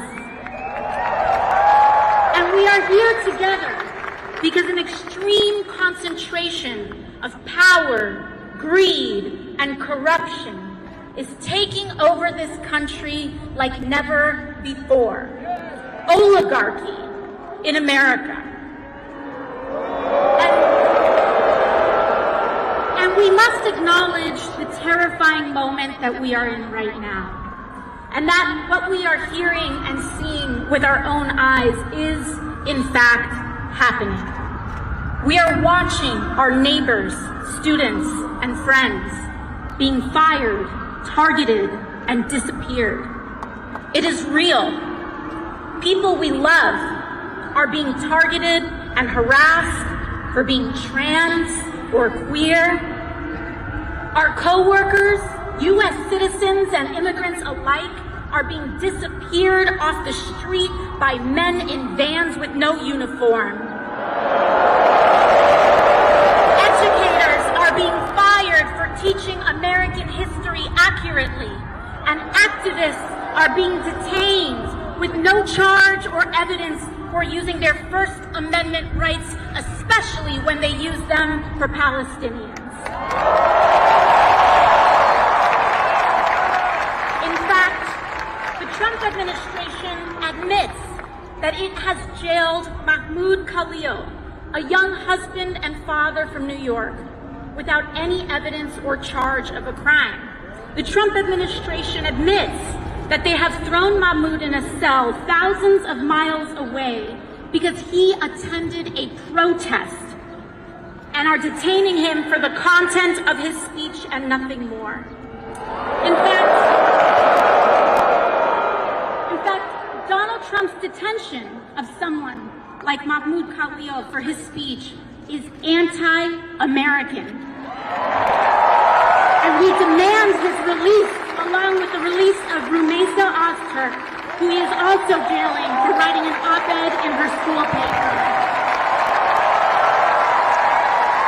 And we demand their release because we, Los Angeles, we do have power in this moment. All of us do, and everyday people do. In fact, you all showed that this week, LA. A few days ago, ICE officials attempted to enter 2 LAUSD schools to target kids. They lied to school officials and claimed that they had parents' permission to get to these children when they didn't. But it wasn't just a lawyer or a judge that said no. It started with everyday people, school staff, and employees who spoke up when they felt something was off. And it was the teachers and principals that strong and said no to protect their kids when it could have been easier to say yes out of fear. You defended them, LA, because it will never be just institutions and officials alone that uphold our democracy. It will always be the people, the masses, who refuse to comply with authoritarian regimes, who are the last and strongest defense of our country and our freedoms. Because we know, Los Angeles, that a better world is possible, and we are willing to do something about it. But to get there, we need to be honest about how we got to this place. Because this moment did not come out of nowhere. It has been a long time coming. The destruction of our rights and democracy is directly tied to the growing and extreme wealth inequality that has been building for years in America. It is not a coincidence that billionaires like Elon Musk dumped billions of dollars in this election to elect Trump. And I'll tell you, LA, he sure as hell isn't doing that out of charity. For years, we have known that our political system has slowly but surely become dominated by big money and billionaires. Time after time, we have seen and experienced how our government and laws are more responsive to lobbyists than to the will of everyday people. And we also know that the agenda of dark money to keep wages low and to loot our public goods to give to the rich is deeply unpopular with people of all backgrounds, all parties, and all places. Just look at what Republicans have been quietly doing in Congress. They have been voting just this week to advance cuts on hundreds of billions of dollars from Medicaid and veterans benefits and Social Security so that they can take that money and give it to the billionaires who elected them in the form of tax cuts and sweetheart government contracts to companies like SpaceX. And you know who voted for that from California, by the way? David Valadao of California's 22nd, Young Kim of California's 40th, and Ken Calvert of California's 41st. They know that that's not what you want. They know that it is deeply unpopular. They know that it hurts you, but they are not here to serve us.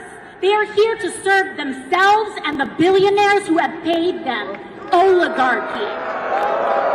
And they know that the only chance they have to get away with such an unpopular agenda, to get away with stealing in plain view, is to stoke deep divisions among us along lines of race, identity, and culture, to keep us fighting and distracted. This has been the big money playbook, not just now, but for decades. And that is why Donald Trump is not an aberration. He is the logical, inevitable conclusion of an American political system dominated by corporate and dark money. And if we are here to defeat him, we must defeat the system that created him. Money in politics is the hand of oligarchy, Los Angeles. And we are at crossroads. We can either have extreme wealth inequality with the toxic division and corruption that it requires to survive, or we can have a fair economy that guarantees health care to all for working people, along with a democracy and freedoms that uphold it. Oligarchy or democracy, but we cannot have both. Los Angeles, I've made my choice. We must fight the oligarchy that has created this nightmare. And that is why I have never taken money from lobbyists or corporations and the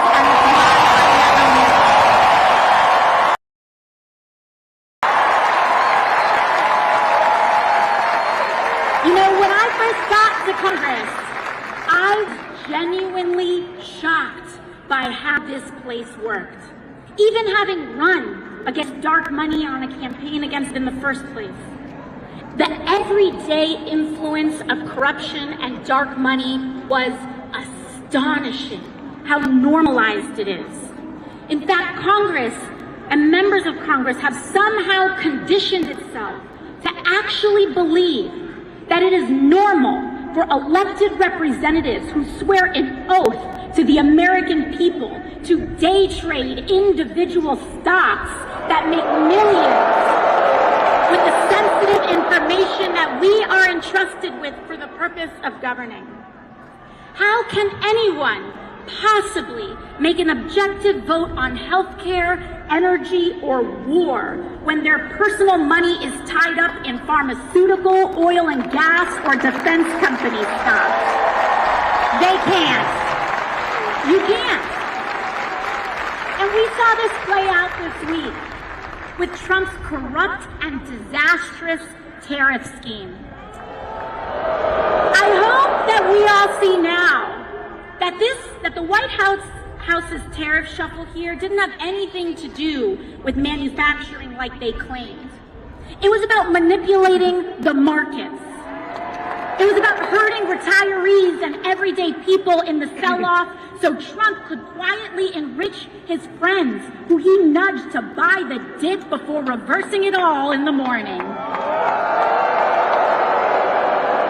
Donald Trump is a criminal. A criminal found guilty of 34 felony counts of fraud. Of course he is lying and manipulating the stock market too. He is at his best making himself, the billionaires who back him, and the members of Congress who trade with him rich. Not you, not me, not the people. And to be clear, I don't care what party you are, Democrat or Republican. I don't care what position one holds. Members of Congress and elected officials holding and trading individual stock is wrong. It must end, and we must ban it. But I'll give you another example of how shocking and casual this all was when I was first elected. Just this year, I was named and appointed to the powerful Energy and Commerce Committee. This is one of the most powerful committees in all of Congress. And for years, lobbyists worked to keep me off this committee. It oversees 2/3 of the American economy: healthcare, energy, technology, trade. As they say in Congress, if it moves, it's energy. If it doesn't, it's commerce. And that's the jurisdiction of this committee. And an interesting thing that happened was that the day I was named to this committee, the same day, my office's phones rang off the hook and our inboxes were flooded by every corporate lobbyist under the sun. They all wanted to be my best friend. But you know what, Los Angeles? Because of your support, because of you all showing up, because I don't have to take a dime in corporate money, you allow me to say no. But not everyone is so lucky. I have seen firsthand how these groups bully and pressure members of Congress, threatening to either take money away or spend it against them if they don't do what they want. And what they want is for our lives to be as expensive as possible on the lowest possible wage. It all trickles down to how life feels for working people today. These facts of life, the feeling of the water rising up to our throats, the impossibility to afford anything easily, the fear of speaking up, the deeply bitter and toxic division driven more by algorithms on social media than individual thought, the crumbling of our rights and protections. Understand that all of this is what it means and what it feels like to be governed by billionaires. This is what oligarchy feels like, and it only will get worse until we act.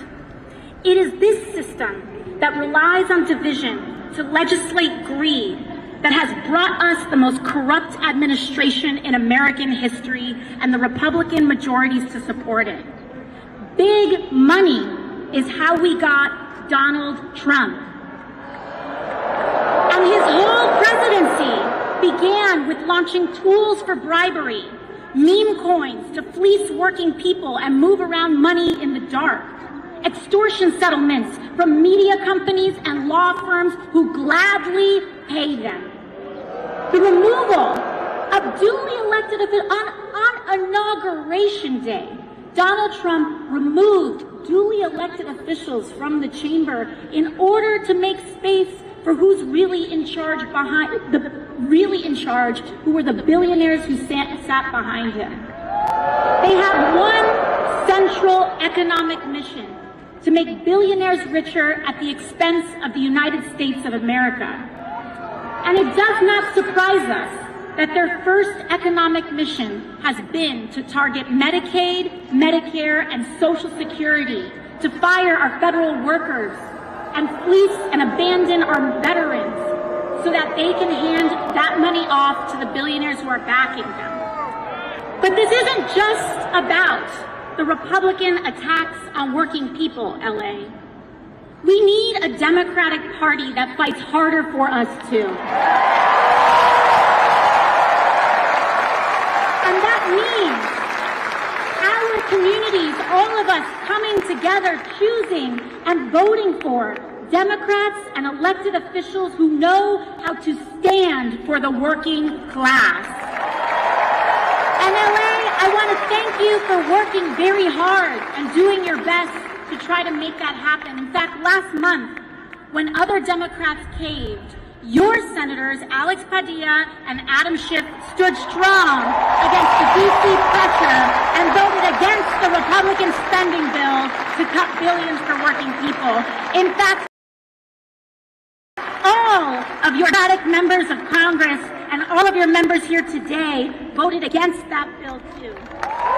Defend them, LA, and don't stop there. I want you to look at every level of office around and support Democrats who actually fight, because those are the ones who can actually defeat Republicans. So folks, You know what that means. We have to start working now to give David Valadao, Young Kim, and Ken Calvert the boot and replace them with a brawling Democrat who will stand for the working people of California. But beyond elections, LA, our task is to build community.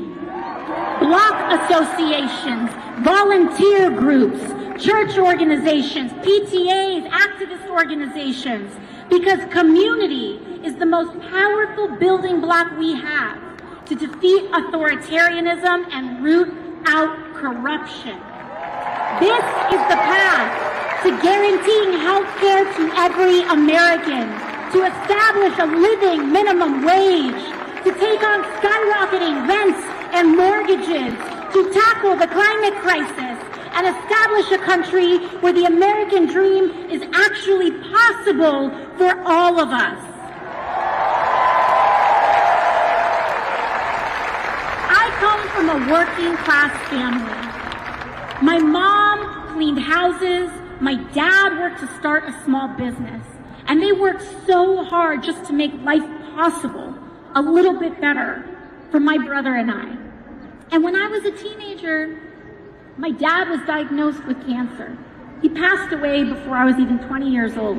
And the rug was pulled out from us, all in the middle of the 2008 recession. So many of us live like this. One accident, one bad day, one piece of bad news away from our lives falling apart. We don't have to live like this anymore, Los Angeles.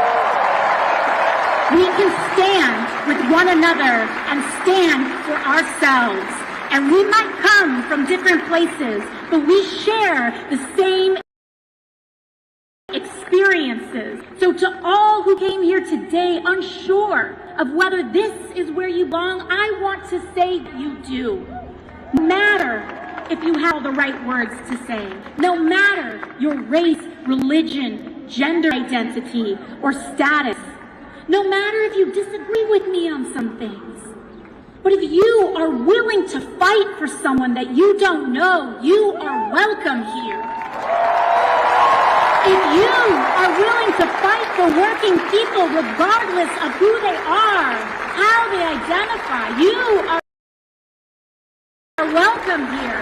Here, everyone is valued. But we have to stand together. We cannot be tempted to turn in our neighbors or be fooled into thinking that we are really that much different from a trans kid who wants to get accepted by their friends. That we're that different from a dreamer who works to go to college and try to provide for their family. That we're that different from anyone who's not like us. Hate is a trap that sinks us all. And it is standing together without exception to reject division. That is the only way we can win. It's the only way we can win. So I hope you see that this movement is not about partisan labels or purity tests, but it's about class solidarity. It is about the thousands of you who came out here today to stand together and say our lives deserve dignity and our work deserves respect. No matter who we are here to make a sacred promise to each other. And our goal today is to commit to building the kind of country we all deserve. And we will make that promise, to take care of each other on our worst days and to share in the successes of our best. Thank you so much, Los Angeles. And it is my honor here today to introduce someone who has dedicated his life to bringing us together. So let's get loud and let's be grateful, because Senator Bernie Sanders is in the building.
It's not Bernie, it is you.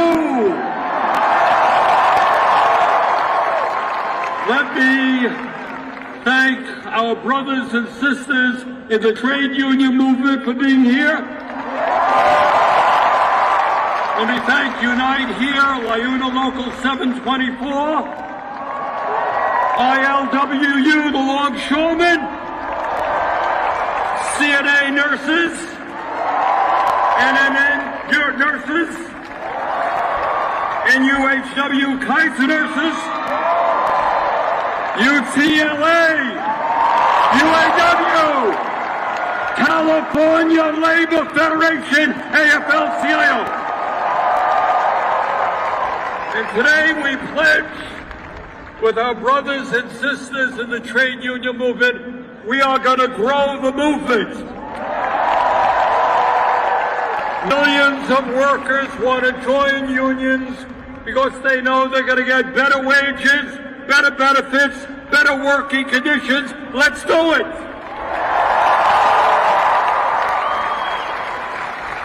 And I want to thank the musicians who have been with us today. So great. Ray's Gospel Choir, thank you. The Red Pears, Jeff Rosenstock, Indigo D'Souza, Dirty Projectors, Joan Baez, Maggie Rogers, Neil Young. And you know why we had all of these great musicians here today? It's not just to entertain you. It's more than that. We're going to make our revolution with joy. We're going to sing and dance our way to victory against hatred and divisiveness.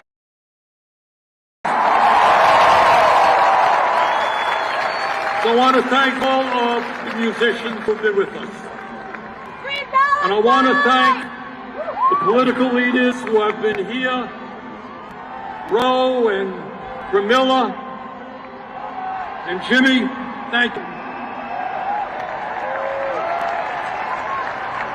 And mostly, I want to thank all of you. And I want to tell you something. You are making Donald Trump. We need a medic. Medic. Okay? Okay. Your presence here today, and by the way, there are some 36,000 of you.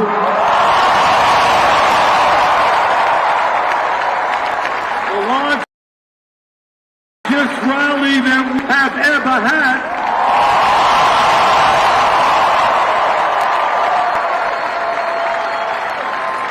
Your presence here today is making Donald Trump and Elon Musk very nervous.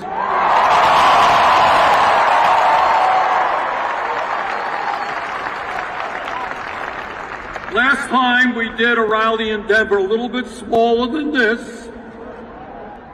Thank you, LA.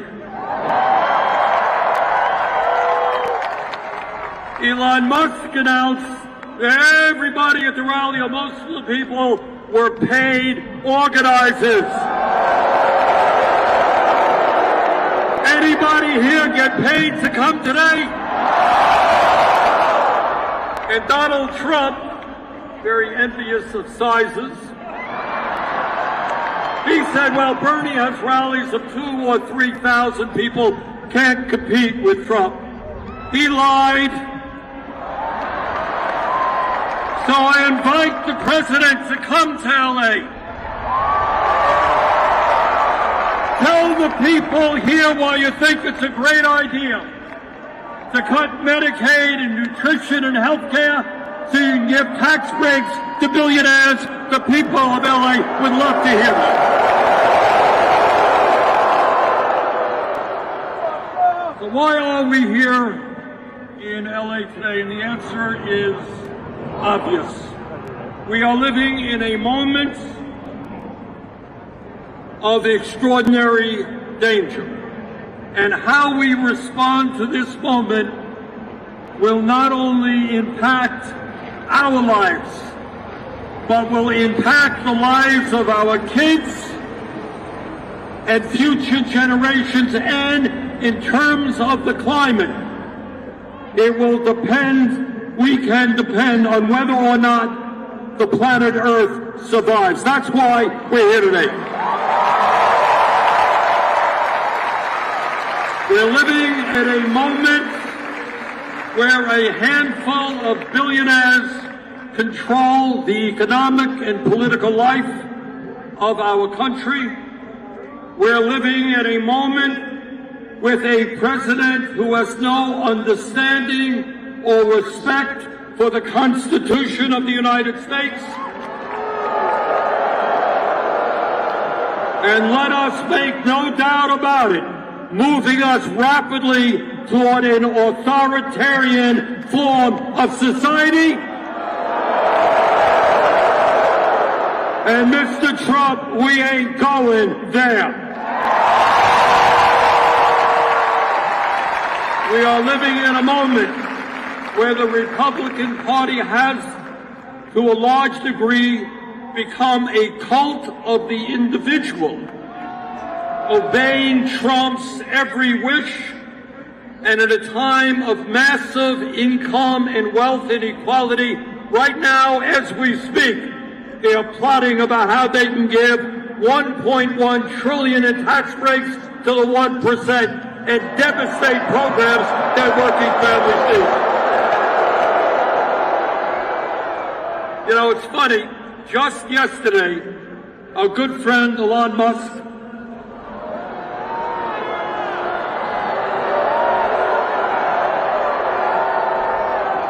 Mr. Musk sent out a tweet, and in essence, he said, you know, Bernie Sanders has been talking about the growth of oligarchy year after year after year. Well, Elon, you're damn right. That's what I've been talking about.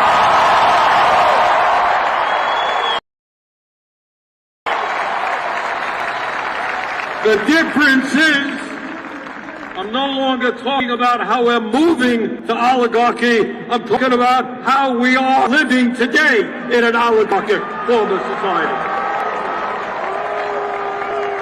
3 months ago, when Trump was inaugurated, standing right behind him during his inauguration were the three wealthiest people in this country, Mr. Musk, Mr. Bezos, and Mr. Zuckerberg.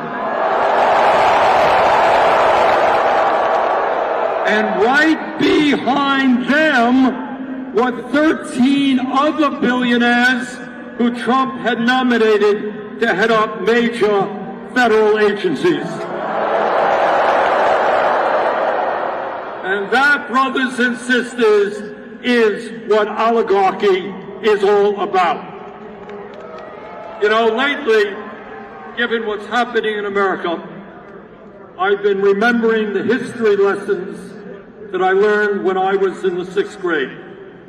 And I remember, and I think many of you will recall, you think about your education, you'll remember hearing about Abraham Lincoln on the fields of Gettysburg in 1863. And that was just a few days after 20,000 Union soldiers had either died or been wounded fighting against the nightmare of slavery. And Lincoln looked out on that field, and this is what he said, and you will all remember it. He said, quote, we here highly resolve that these dead shall not have died in vain, that this nation under God shall have a new birth of freedom, and that government of the people, by the people, for the people, shall not perish from the earth.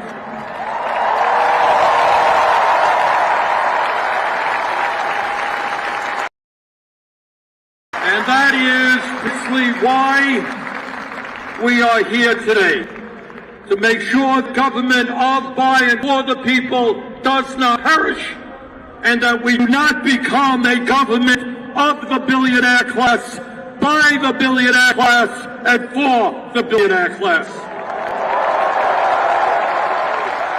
The American people do not want the richest guy on earth running all over Washington, D.C., decimating the Social Security Administration, making it harder. It's the richest guy on earth, making it harder for old people with disabilities to get the benefits that they paid into. Proposing to lay off 83,000 workers at the Veterans Administration, denying the health care that the men and women who put their lives on the line to defend us deserve, slashing the Department of Education, decimating USAID, which, by the way, means that hundreds of thousands, if not millions, of the most desperate people in this world will die as a result. Free Palestine! Free Palestine! And when we talk about oligarchy, it is not just economics. I trust that all of you know that you are living under a corrupt campaign finance system which allows billionaires to buy elections. Don't tell me about democracy when Musk himself can put $270 million to elect Donald Trump and then get rewarded with the most important position in government. But it's not just Musk and Republicans, it's the Democratic Party as well. Their billionaires tell candidates, don't stand up to the powerful special interest, and too many Democrats are listening to them. And that is why if we want to preserve democracy in America, we've got to overturn this disastrous Citizens United Supreme Court decision.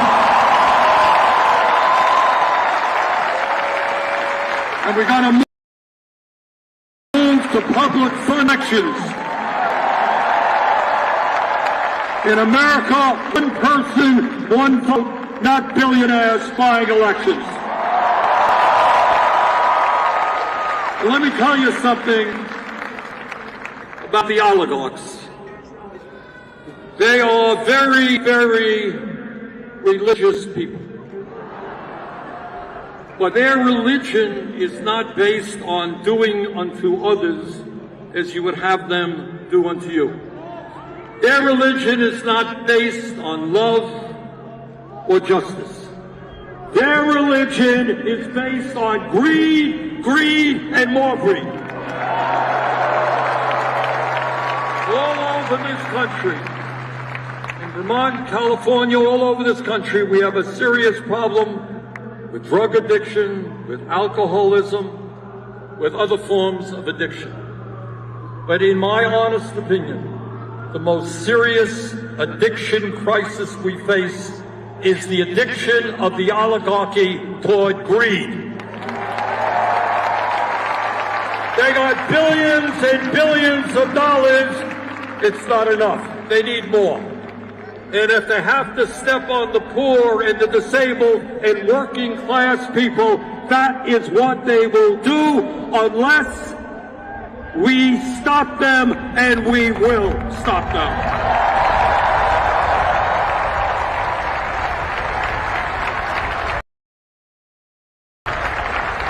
But it's not just oligarchy we are fighting. We're fighting, EMC.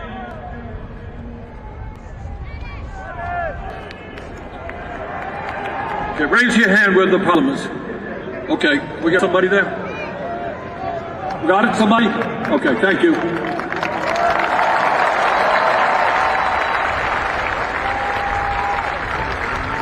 But it's not just oligarchy we are fighting.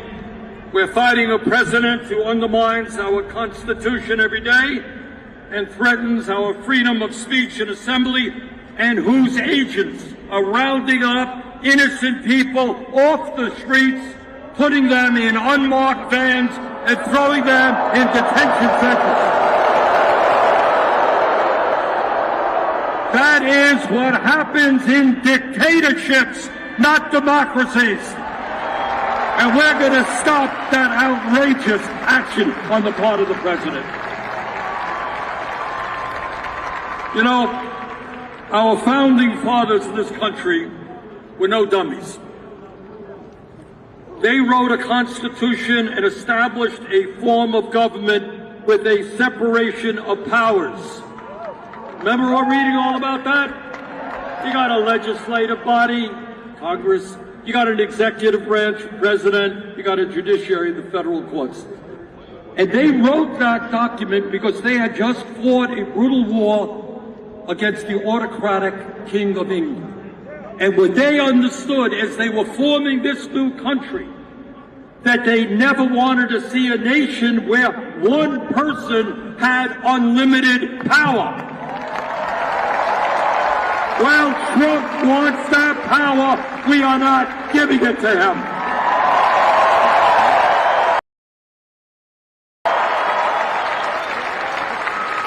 Trump is suing the media because they say bad things about him.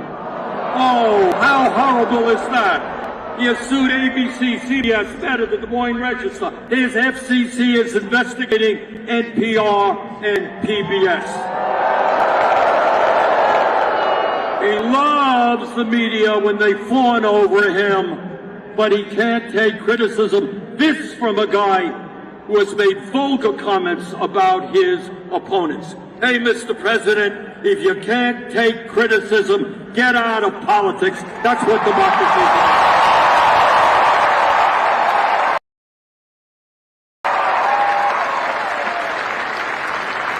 Trump is going after the powers of Congress. He is illegally abolishing agencies that Congress created.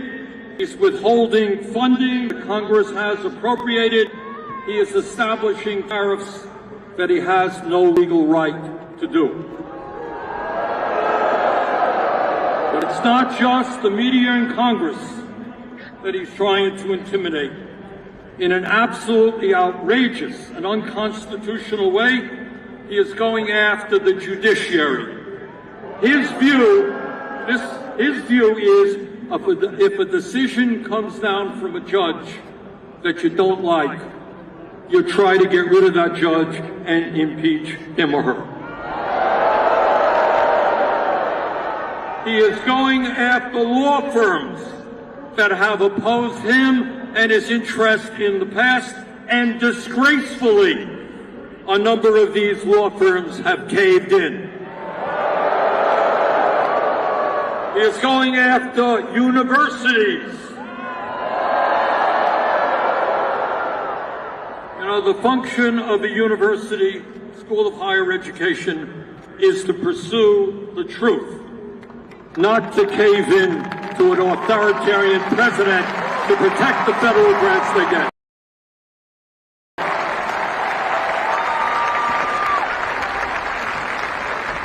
But it is not just Trump's and administration's domestic policy that we should be concerned about. For the first time in our 250-year history, we have a president who is aligning himself with dictatorship abroad. No, Mr. Trump, Ukraine did not start that war. Putin and Russia did.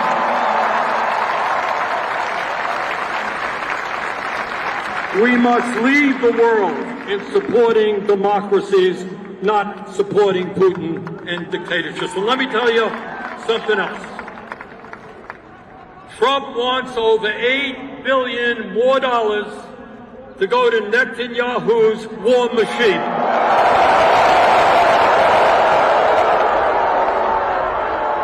Israel has a right to defend itself against terrorism, but it does not have a right to go to war against the entire Palestinian people.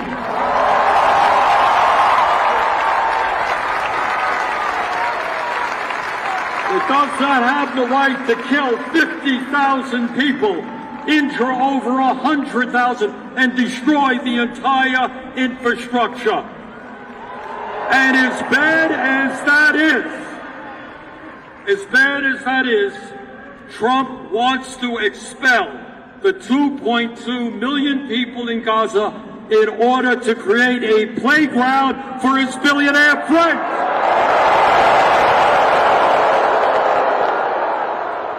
That is beyond insane, and we will never, never let that happen.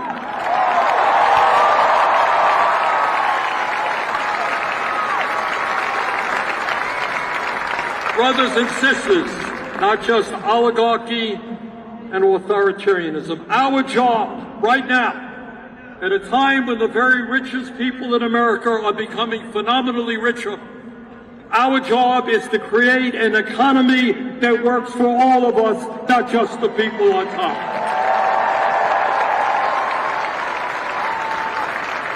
All right, I'm going to do something radical here. You ready? I'm going to tell the truth. Talk about what's really going on in America today, and that is we are living with two Americas. One America, the people on top, have never, ever in the history of our country had it so good. Today we have more income and wealth inequality than we have ever had. The three wealthiest people own more wealth than the bottom half of American society, 170 million people. The top 1% owns more wealth than the bottom 90%, and the CEOs of major corporations now earn 300 times what their workers are making. Is there a medical issue? All right, we need an EMT there. Raise your hand, guys.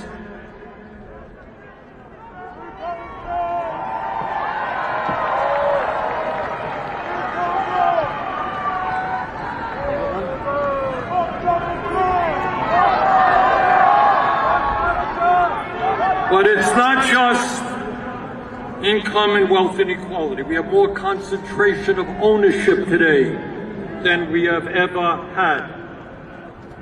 We have a handful of corporations owning sector and sector of our economy. So that is one America. People on top doing phenomenally well. Let me tell you about the other America that you know very, very well. And that is that 60% of our people are living paycheck to paycheck. Anybody here living paycheck to paycheck? All right, I grew up like Donald Trump. I grew up in a family that lived paycheck to paycheck, so I know a little bit about that. And the result of living paycheck to paycheck is such, if you can believe it, that working class people in America die 7 years earlier than the rich. All right, going to ask you a question. Why is that? All right, you got it. The answer is stress. If you got to worry every single day how you're going to feed your kids, how you're going to pay the rent, how you're going to make sure that your car doesn't break down so you can get to work, how you're going to afford to provide for your kid when your kid gets sick and needs to go to a doctor, how you have to work when your schedule is changed every day and you have a boss that doesn't care about you.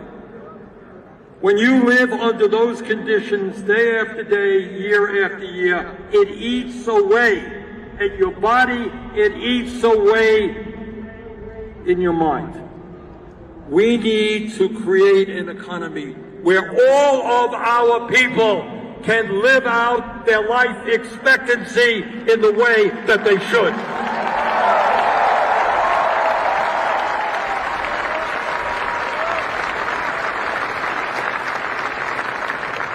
You know why people all over this country are angry? In fact, some of them end up voting for Trump. Let me tell you something you don't hear much about in the corporate media or in the halls of Congress. Today, if you can believe it, despite a huge increase in worker productivity, real inflation accounted for wages are lower today than they were 52 years ago. So workers are producing more and more, but all of what they produce, all of the benefits are going to the top 1%. And during that same period, we have seen a $75 trillion transfer of wealth from the bottom 90% to the top 1%. Today in America, half of older workers have nothing in the bank as they face retirement. And 22% of our seniors are living on $15,000 a year or less. And 800,000 Americans are sleeping out on the streets. Today, as I look at this great crowd, I remember another rally that I attended. I wasn't up here, I was way, way back. And that was in 1963. I was in Washington for Dr. Martin Luther King Jr.'s great I Have a Dream speech.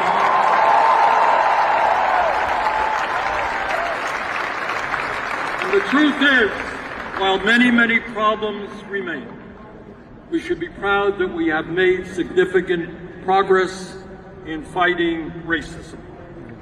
And I can remember several decades ago that in the United States Senate, there were all of 2 women, virtually no women governors, no, very few women in the House. Hundreds of women died every year because they could not access legal abortions.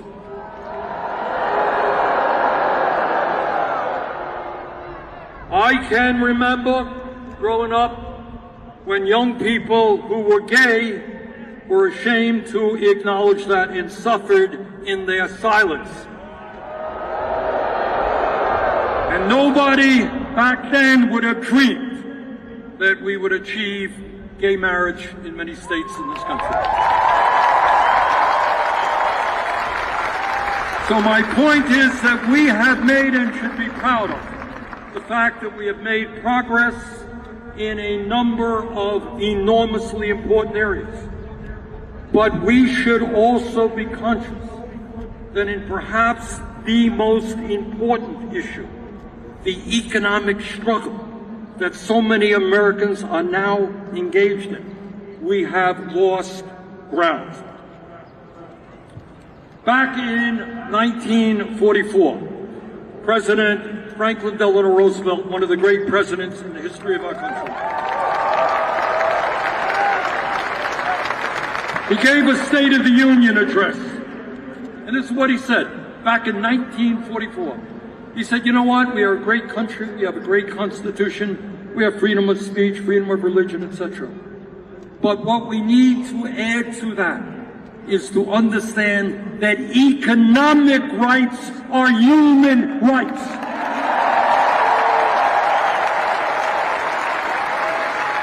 That if you can't afford to go to a doctor, doesn't really about voting. If you can't afford to feed your kids, freedom of assembly doesn't matter that much. He said economic rights are human rights. So today, in the year 2025, we have got to pick up that banner. Economic rights are human rights. Every single person is entitled.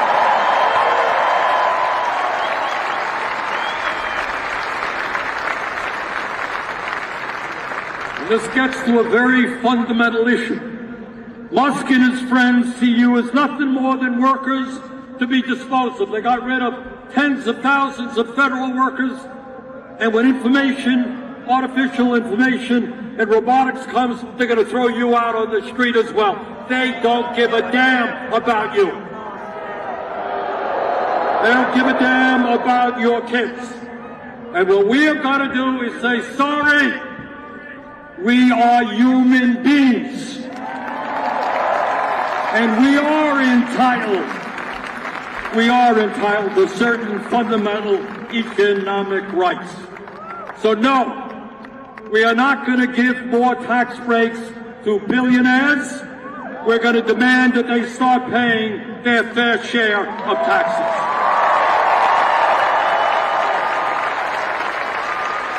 No, we're not going to keep a federal wage of $7.25 an hour. We're going to raise that wage to living wage. No worker in America would live in poverty. End of discussion.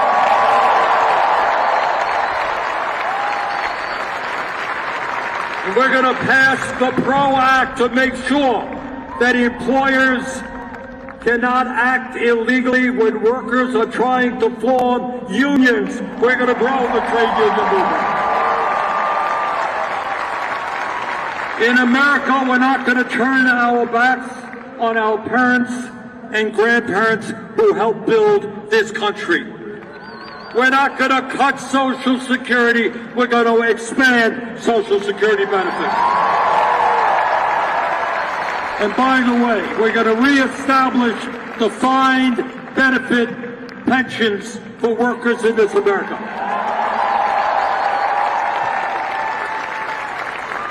Instead of making massive cuts to Medicaid, we must do what every other major country on earth does. It ain't radical. Healthcare is a human right. We are guaranteed healthcare to all. Through a Medicare for all single-payer system. The function of healthcare is not to make the insurance companies and the drug companies rich. And we're going to stop paying 10 times more for some prescription drugs than the people of other countries. We can lower prescription drugs by 50%. Here in LA, in Burlington, Vermont, and all across this country, we have a major housing crisis. Am I right? And it's not just homelessness. It's people paying 40, 50, 60% of their limited incomes in housing. Instead of spending $1 trillion a year on the military, let's build 5 million units of low-income and affordable housing.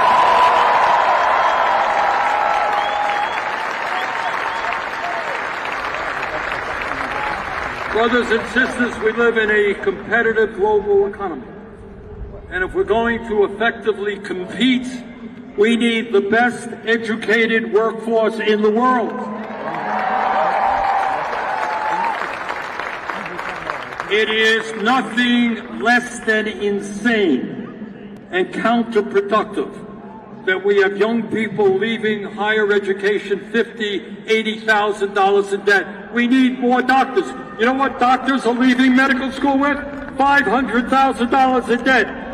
Nurses are leaving $100,000 in debt. Education is a human right, from child care to college. We need sheet metal workers. We need carpenters. We need construction workers. We need apprenticeship programs. We need to make public colleges, universities, and trade schools tuition free.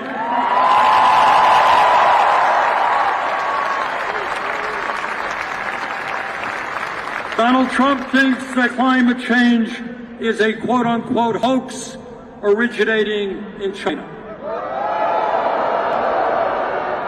This state, California, has gone through enough pain to know that climate change is not a hoax. It is an existential threat to this state, to Vermont, to the whole country, and the whole world. Instead of appeasing the fossil fuel industry, who are lying and destroying our planet, we're going to transform our energy system and lead the world into sustainable energy and energy efficiency. And we create millions of good-paying jobs as we do that. Look, I don't have to tell anyone here that this is a difficult moment in the modern history of our country. We've never gone through anything like this. But this is what I do want to say. Despair is not an option. Giving up and hiding under the covers is not acceptable.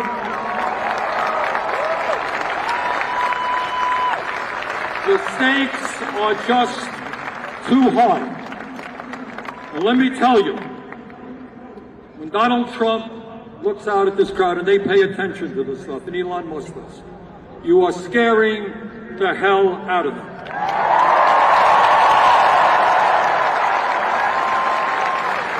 Because they know what you know and what I know, is that they are the 1%, we are the 99%.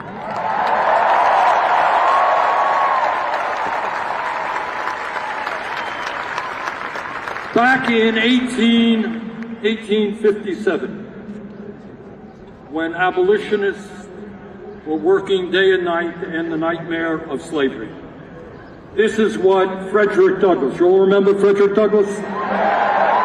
Very great abolitionist. Listen closely to what he said, because it is as relevant today as it was back then in the fight against slavery. This is what he said, quote, "Power concedes nothing without a demand. It never did, and it never will. Find out just what any people will quietly submit to, and you have found out the exact measure of injustice and wrong which will be imposed upon them. And these will continue till they are resisted with either words or blows or with both. The limits of tyrants are prescribed by the endurance of those whom they oppress."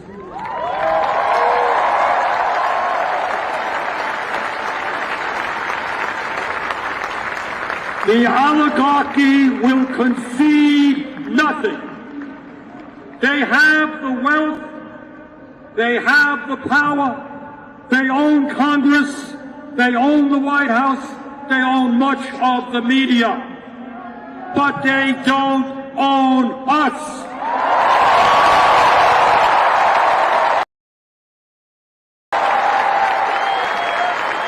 Now, I'm not going to tell you that it's going to be easy. It's not. We're going to have to fight them door to door, workplace to workplace, school to school. We're going to have to educate. We're going to have to mobilize. We're going to have to stand up in a dozen different ways. But from the bottom of my heart, and I'm into every state of this country, I don't care whether you're Republican, Democrat, or Independent, the people of this country do not want oligarchy. They do not want authoritarianism. And they want a government that works for all of us, not just the 1%. Thank you all very much.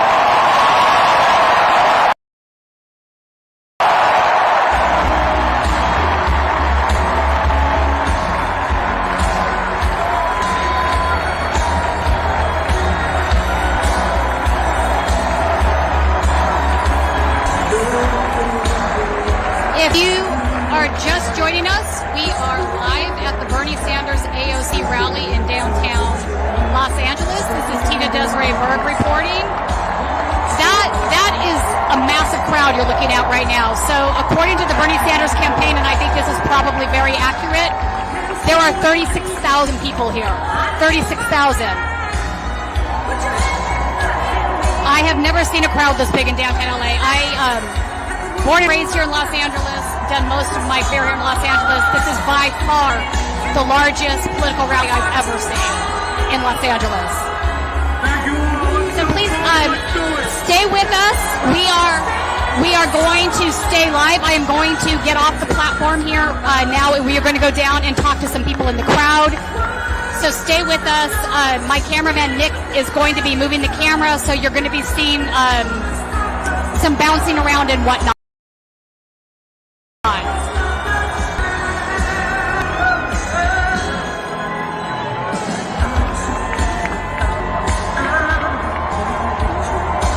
While Nick is packing up the gear, I want to read some of the super chats. We appreciate your super chats. It's what funds are reporting that in your membership. So thank you. $50 super chat. Micah Geflin, writes, keep up the good coverage. $10 super chat from Beach Hen writes, love Status Coup. $50 super chat from Micah Gelman. That's twice now. Wow, very generous. She writes, feeling generous. No other channel focuses on critical environmental justice issues like Status Coup. Appreciate that. That's true. I was mentioning earlier today because we had so many people faint out here in the crowd because of the heat. They obviously had medics and EMTers that were helpful to help them out, but it was a very large crowd.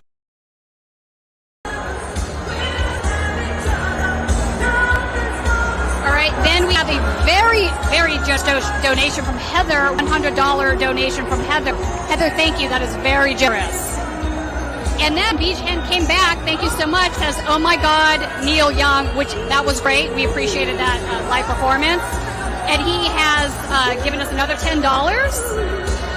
And another $10 followed by that, writes amazing song. I must say, I saw Neil Young at the Hollywood Bowl maybe 15, 20 years ago. And he was amazing back then, but he hasn't lost it. He was great today. All right, folks, we're going to be moving the camera. Stick with us. Also, do I have any Ron Placone fans in the audience? Ron Placone is here. He is going to be joining me in a minute. I see him actually waving at me right now downtown. Down off the riser. We are downtown. All right, so bear with us 1 second here, folks.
All right, we are still live, right? Audio's okay? All right, Jordan will let us know. Preston, come talk to us. We are live. Folks, we are live. So we are at the Bernie Sanders rally. We just heard a very passionate speech, especially from a guy his age. I think he could give Trump still a run for his money. I don't think he wants to run again. But one of the things that he has been bringing up that I want to unpack is a lot of talking about unions today, not just the oligarchy, not just Elon Musk, not just how, this guy's taken over the presidents, we got to fight him, but a longer form problem that we have in the United States, which is dark money either from billionaires or corporations, funding campaigns, buying up more power, and creating the environment that we're seeing today in the country. Let's start with you, Preston, then I'm going to go to you, Ron. Yeah, no worries. Do I have a question, or? Yeah, what are your thoughts on that? Do you think he's right? Sorry. My thoughts on that are, yes, of course he's right. I mean, we've been seeing this happen for years upon years upon years, but now that Trump is actually in office, it's being brought to the light, front and center. We're seeing just how much influence money can have in this country and just how despicable that can really be.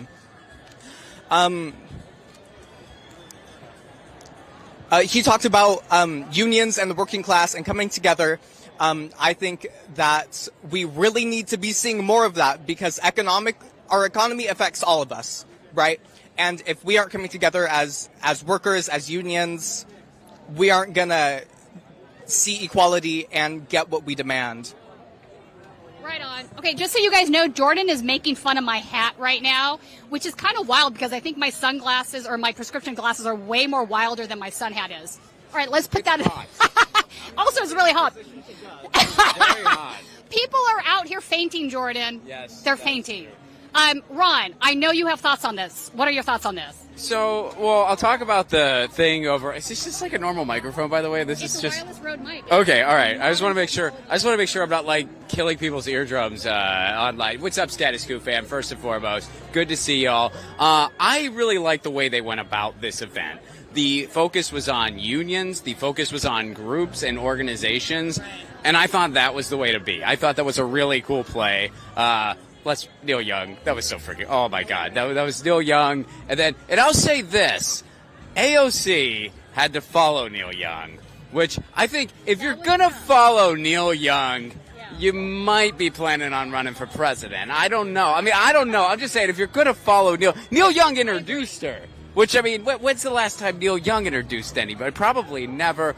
Or a politician, I would think. Right? I mean, or it could just be that Bernie also just didn't want to have to follow Neil Young and told her that. It could have just been, he could be like, look, I'm 83 years old, it's hot as balls, I'm not following Neil Young. You're going to have to do that, AOC, you're younger, this is my event, sorry, you got to earn your dues, you're following Neil Young. But it was really, I mean, this was, I liked that play. This was not about, or not at least much about electoralism. And when it was about people particular to California. There were city council people. There were some people at the state level. But it was about like unions and groups. And that's what you want to see at things like these. Right. Because this really is like a people-centered thing. It's got to be. Because otherwise it's just a parade otherwise. Right. So I want to bring Anthony into this conversation. Come join me, Anthony. Anthony, you were the MC last week at the 50-51 Hands Off rally, the location here in Los Angeles, which was very, very well attended.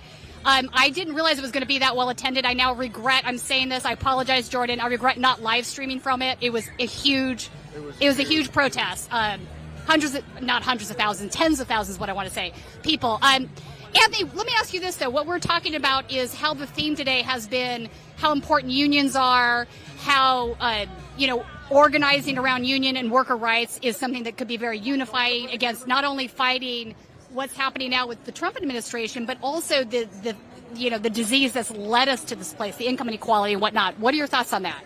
My thoughts are that, do I hold this or do I talk into it? Okay.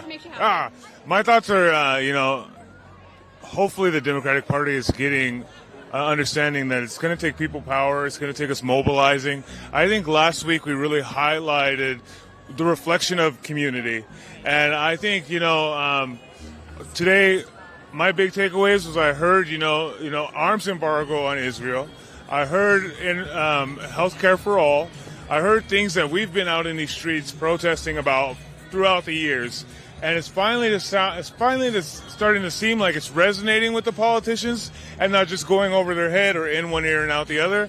So I think the energy was good. I think the messaging was good today, and we just got to see if we can keep the momentum going for the next 4 years, or the next 2 at least, to a midterm, and until we can achieve these things. Anthony, do you think Trump is going to leave office in 4 years? Serious question. Actually, we're gonna have to force him out. I think that's gonna be a reality.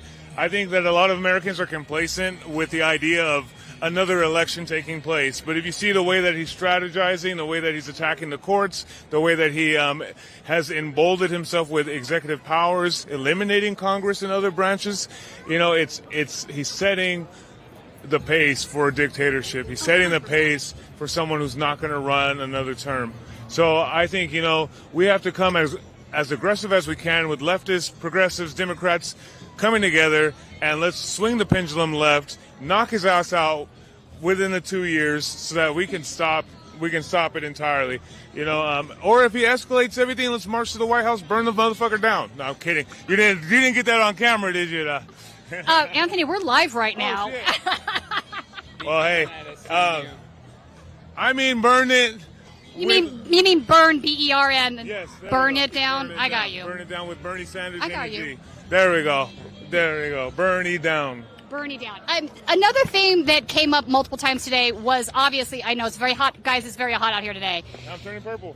ICE, obviously, and immigration. There was some reporting. I got to give a shout out to Kate Cagle at Spectrum News. She has been killing it lately, but this reporting originated with her, so I want to give her credit for this. Kate basically did this report how federal ICE officers, either DHS or ICE, were coming into elementary schools and trying to say that they had permission to interview these elementary school kids. They did not. So there was a lot of pushback from the teachers there, so it didn't happen. But the fact that they even tried that is incredibly disturbing on so many levels. Preston, what are your thoughts on this? My thoughts on that are that if this administration can constantly and consistently do things that are illegal, this is a dictatorship, clearly, clean cut, and we need to continue fighting it, especially if people are being hauled off in unmarked trucks by mysterious men. Okay, we need to be fighting that as hard as we possibly can, because lives are at stake here, people. There was a lot of talk about unions today. Unions, unity. We need to be coming together to fight this. Ron, I know you have thoughts on this. Yeah. Well, first of all, side note, I am glad that climate change did come up, because it's only April and it is 5,000 degrees here in Los Angeles. It is crazy hot here in downtown LA. We are sweltering. But yeah, I mean, it's remarkable what they're getting away with. And again, like we talked about this earlier when we did an on-site interview, when the rule of law, it doesn't matter anymore when people just aren't there to enforce it. And nobody's enforcing it. No one's checking this guy, or at least they're checking him very, very little. So this is what a coup looks like. This is a literal coup. It's a coup by a bunch of plutocratic billionaires who, let's be totally honest, are frickin' Nazis. Elon Musk is a Nazi. If you're not convinced by that, read about his grandfather, the guy he looks up to. Read about his grandfather. Elon Musk is a freaking Nazi. So that's what's happening in this country right now. It's a freaking coup, and we don't have the option to be quiet. We don't have the option to be quiet. We don't have the option to be passive. We need to be smart. We need to be strategized. We need to be organized. Because they're coming in our schools. They're deporting people. They're deporting people illegally. They're taking visas away. I mean, every university, you're hearing about it. Pretty much every university, visas are just being taken away from people. What kind of country is this? I mean, this is gross. And this from a party that has been saying for the longest time that they support free speech. They don't support free speech. They never had. They want to control the free speech. They want to decide what is and isn't acceptable free speech. I want to talk about tariffs for a minute, because they were kind of talked about a little bit, but not a lot. But obviously, AOC talked about how that Trump had used this for the possibility of illegal trading. I think that's pretty obvious. One day he's doing these insane, massive trades. Then he makes a post on Truth Social and says to his friends, "You want to buy the dip, buy the dip." Next day he says, oh, yeah, I was just kidding. I'm going to take those back to only 10% for now for the next 90 days. So I think there is possibly a case to be made for that. But I want to talk about the bigger picture here on tariffs. I think a lot of folks originally were thinking tariffs were a good idea because it would bring manufacturing back to the United States. They have this sort of idea that represents, like, back in the 60s where you could have one guy who doesn't necessarily have a college education supporting his family and not only living well, paying rent, but also, taking family vacations and doing things like that. But this is not that. So anarcho-capitalists, which are like extreme right-wing libertarian capitalists, like the Peter Thiels of the world, and I believe that Elon Musk probably subscribes to this too, they've been asking for tariffs for a really long time. And I think that the reason that it's happening now twofold with the way they are destroying the federal government, because in their mind, part of their ideology is that we make the federal government so anemic, so tiny, and then we fund that anemic, tiny government with tariffs. That way, we can get rid of the income tax. So basically, these tariffs are a giant handout, a tax grab, really, for the wealthiest in this country. What are I want each of you to respond to that, but also in the context where you've seen some union leaders support these tariffs. Who wants to go first? You can start over there. All right. Well, listen, I learned about tariffs in high school, and I could have told you this was not a good idea. I did not have to go to college to learn about that. I think when a lot of people said, whoa, I didn't see that coming, it was really, really obvious, especially if you voted for this.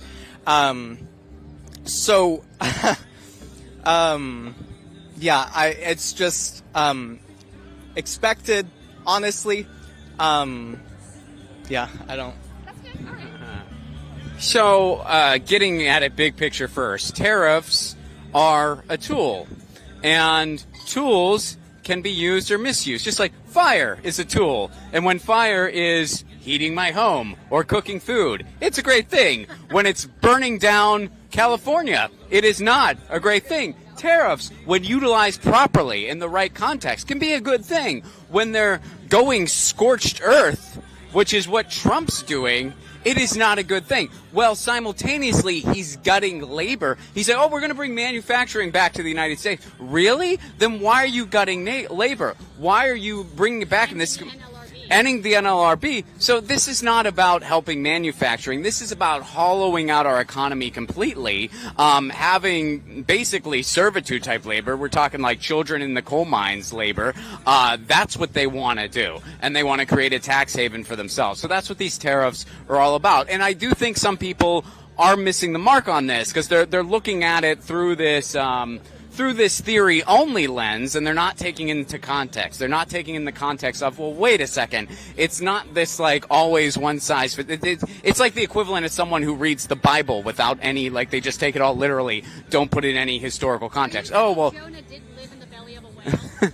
I have a lot of questions. I think it was a metaphor for a fun Friday night. But no, so that's what's happening here with these tariffs. Tariffs can be a useful tool, absolutely, and they have been at various times throughout history. In this case, no. This is scorched earth. This is terrible policy, and I think there are some well-intentioned people being fooled by it.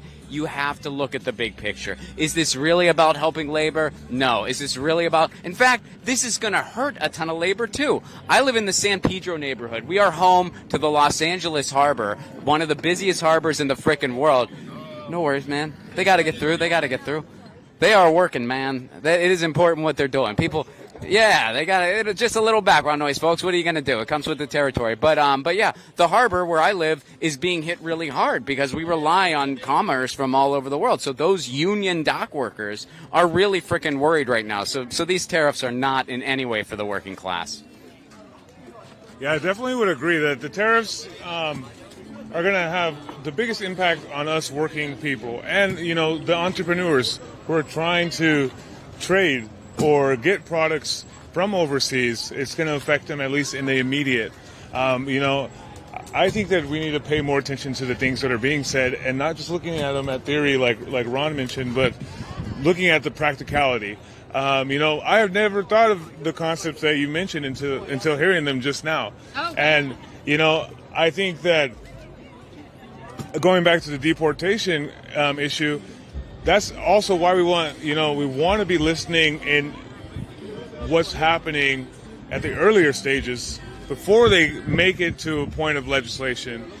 That's why we're advocating for police off campus at these earlier stages before we were faced with the Trump administration, because we knew the likelihood that maybe not Trump necessarily, but someone in power would abuse that power in that same regard. So with tariffs, I would heed all your viewers to think with that mindset on what is the real practicality to the implementation of these tariffs, and why so many of them, Right. Well. Hey, quick side note. When I'm looking at my phone, viewers, I'm not being rude. I'm coordinating with my ride. So just letting everyone know, a side note. I'm not trying to. All right, Preston's being rude. We got you. All right, let me ask you this. AOC was very bold, I thought, today. I thought maybe, like you said earlier, I said to Jordan, I sent him a text, I said maybe AOC might end up being the first actual female president the United States has. I don't know. I'm just throwing that out there. But having said that, she was very bold today. I think she's really grown into herself. There was a time where she was a little bit flimsy-flamsy on the Palestine-Israel issue. That was gone. She had very direct thoughts on it, and she was not afraid to share them. She called out corporate Democrats in the state by name. These are Democrats that have been rubber stamping things that Trump has been doing. She called them out and said they need to be primaried. So what are your thoughts on AOC's speech today? I thought it was pretty passionate. I think you've got. I've definitely got something. I'm proud of them taking a firmer stance on Palestine. It was very.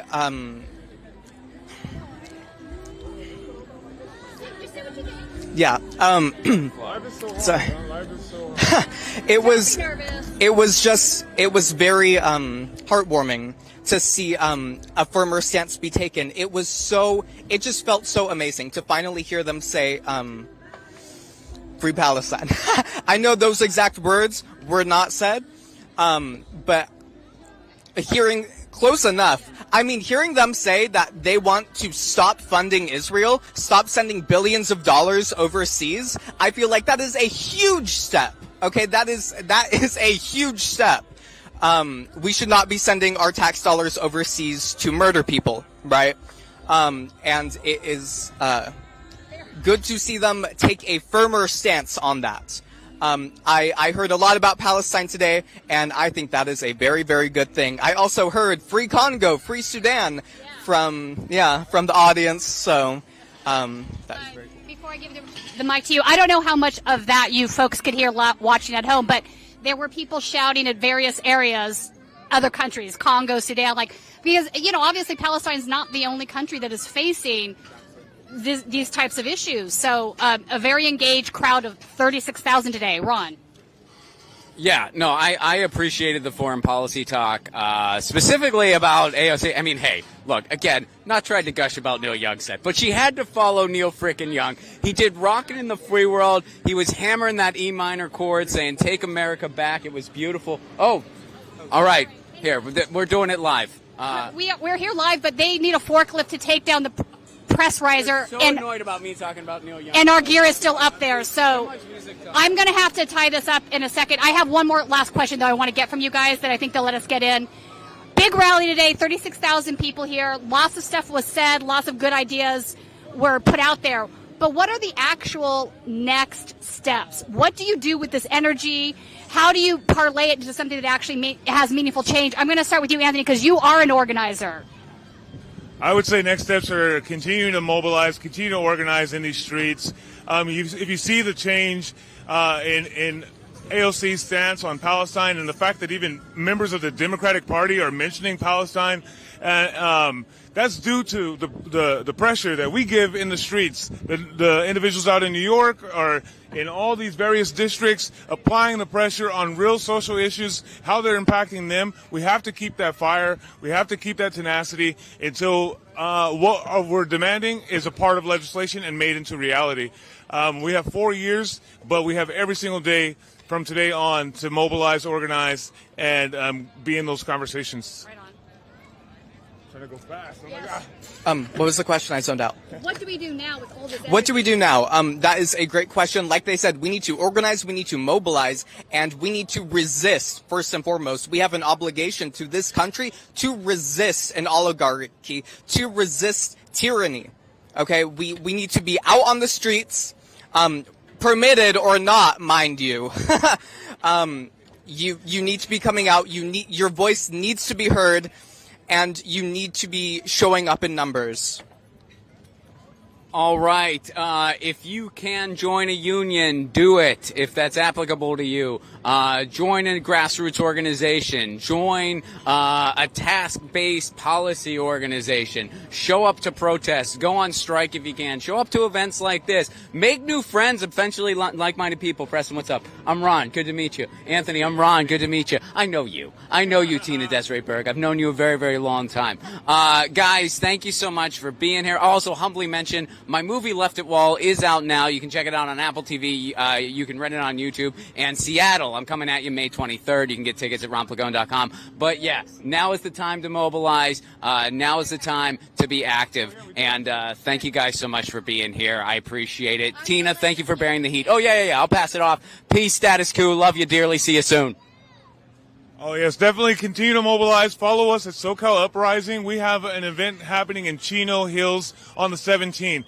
MAGA has already heard about this event happening. What they're trying to do is they're trying to bring forced outing to trans students in Chino Hills School District.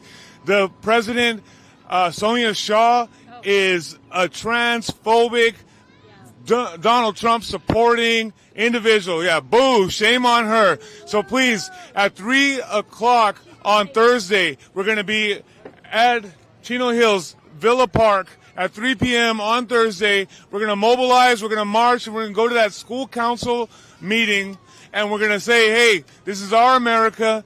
No space for transphobia. No space for that rhetoric. And, continue to be out in these streets with us. Absolutely. Thanks, Anthony. So I'm just going to share my parting thoughts while we have a second here. Yeah, we're live, but so, Bernie mentioned that this was the largest rally that he has had at attendance thus far, and that includes 2 presidential campaigns, 36K. That is an enormous rally, and the fact that there were more people out here today than there has been both times where he was very popular presidential candidate says something. So my thoughts are, is this where America finally realizes what's up as far as, what led us to this place? We didn't get here overnight. We have had dark money in campaigns for decades. We have had billionaires trying to buy up members of Congress for decades. I think you can go back to 1972 in the Powell memo, trace that entire through line to Project 2025 to see how we got here. The blueprint for what they've been wanting to do has been out there for decades. The fact, though, I will say this is my personal opinion, the fact that the Democratic Party, for the most part, doesn't have a plan to fight back, even though the stuff has been published and available for them to read, is a little bit disheartening. But after today, you can see how many people are like, yeah, we're not accepting that anymore. I think, AOC calling out, congressional districts here in California of folks that have been rubber stamping Trump's order and saying they need to be primaried. That is a big move, right? That is a bold move. Anyway, folks, thank you for joining us for our live today. I did record a bunch of interviews this morning before we went live, so they will be coming on to our YouTube channel in the next couple of days. Look out for them. And again, thank you guys for joining me. Thank you for watching us on Status Coup. And if you're not a member, please consider joining. It is your membership that funds all of these trips, that funds the cost of our live view and everything else. Thank you. Are you done? Yeah. Sorry, yes. Thank you guys for doing that for me. Nice to meet you. Yeah. Hey, nice to meet you. You too. I love that you knew who, like, nobody knows who this woman is. She's insane, Sonia Shaw. I thought you guys were like, yeah. You have a YouTube channel? Yeah, Status Coup. You're Status Yeah, George Harrington is my boss. Status Coup. Yeah. Oh, shit.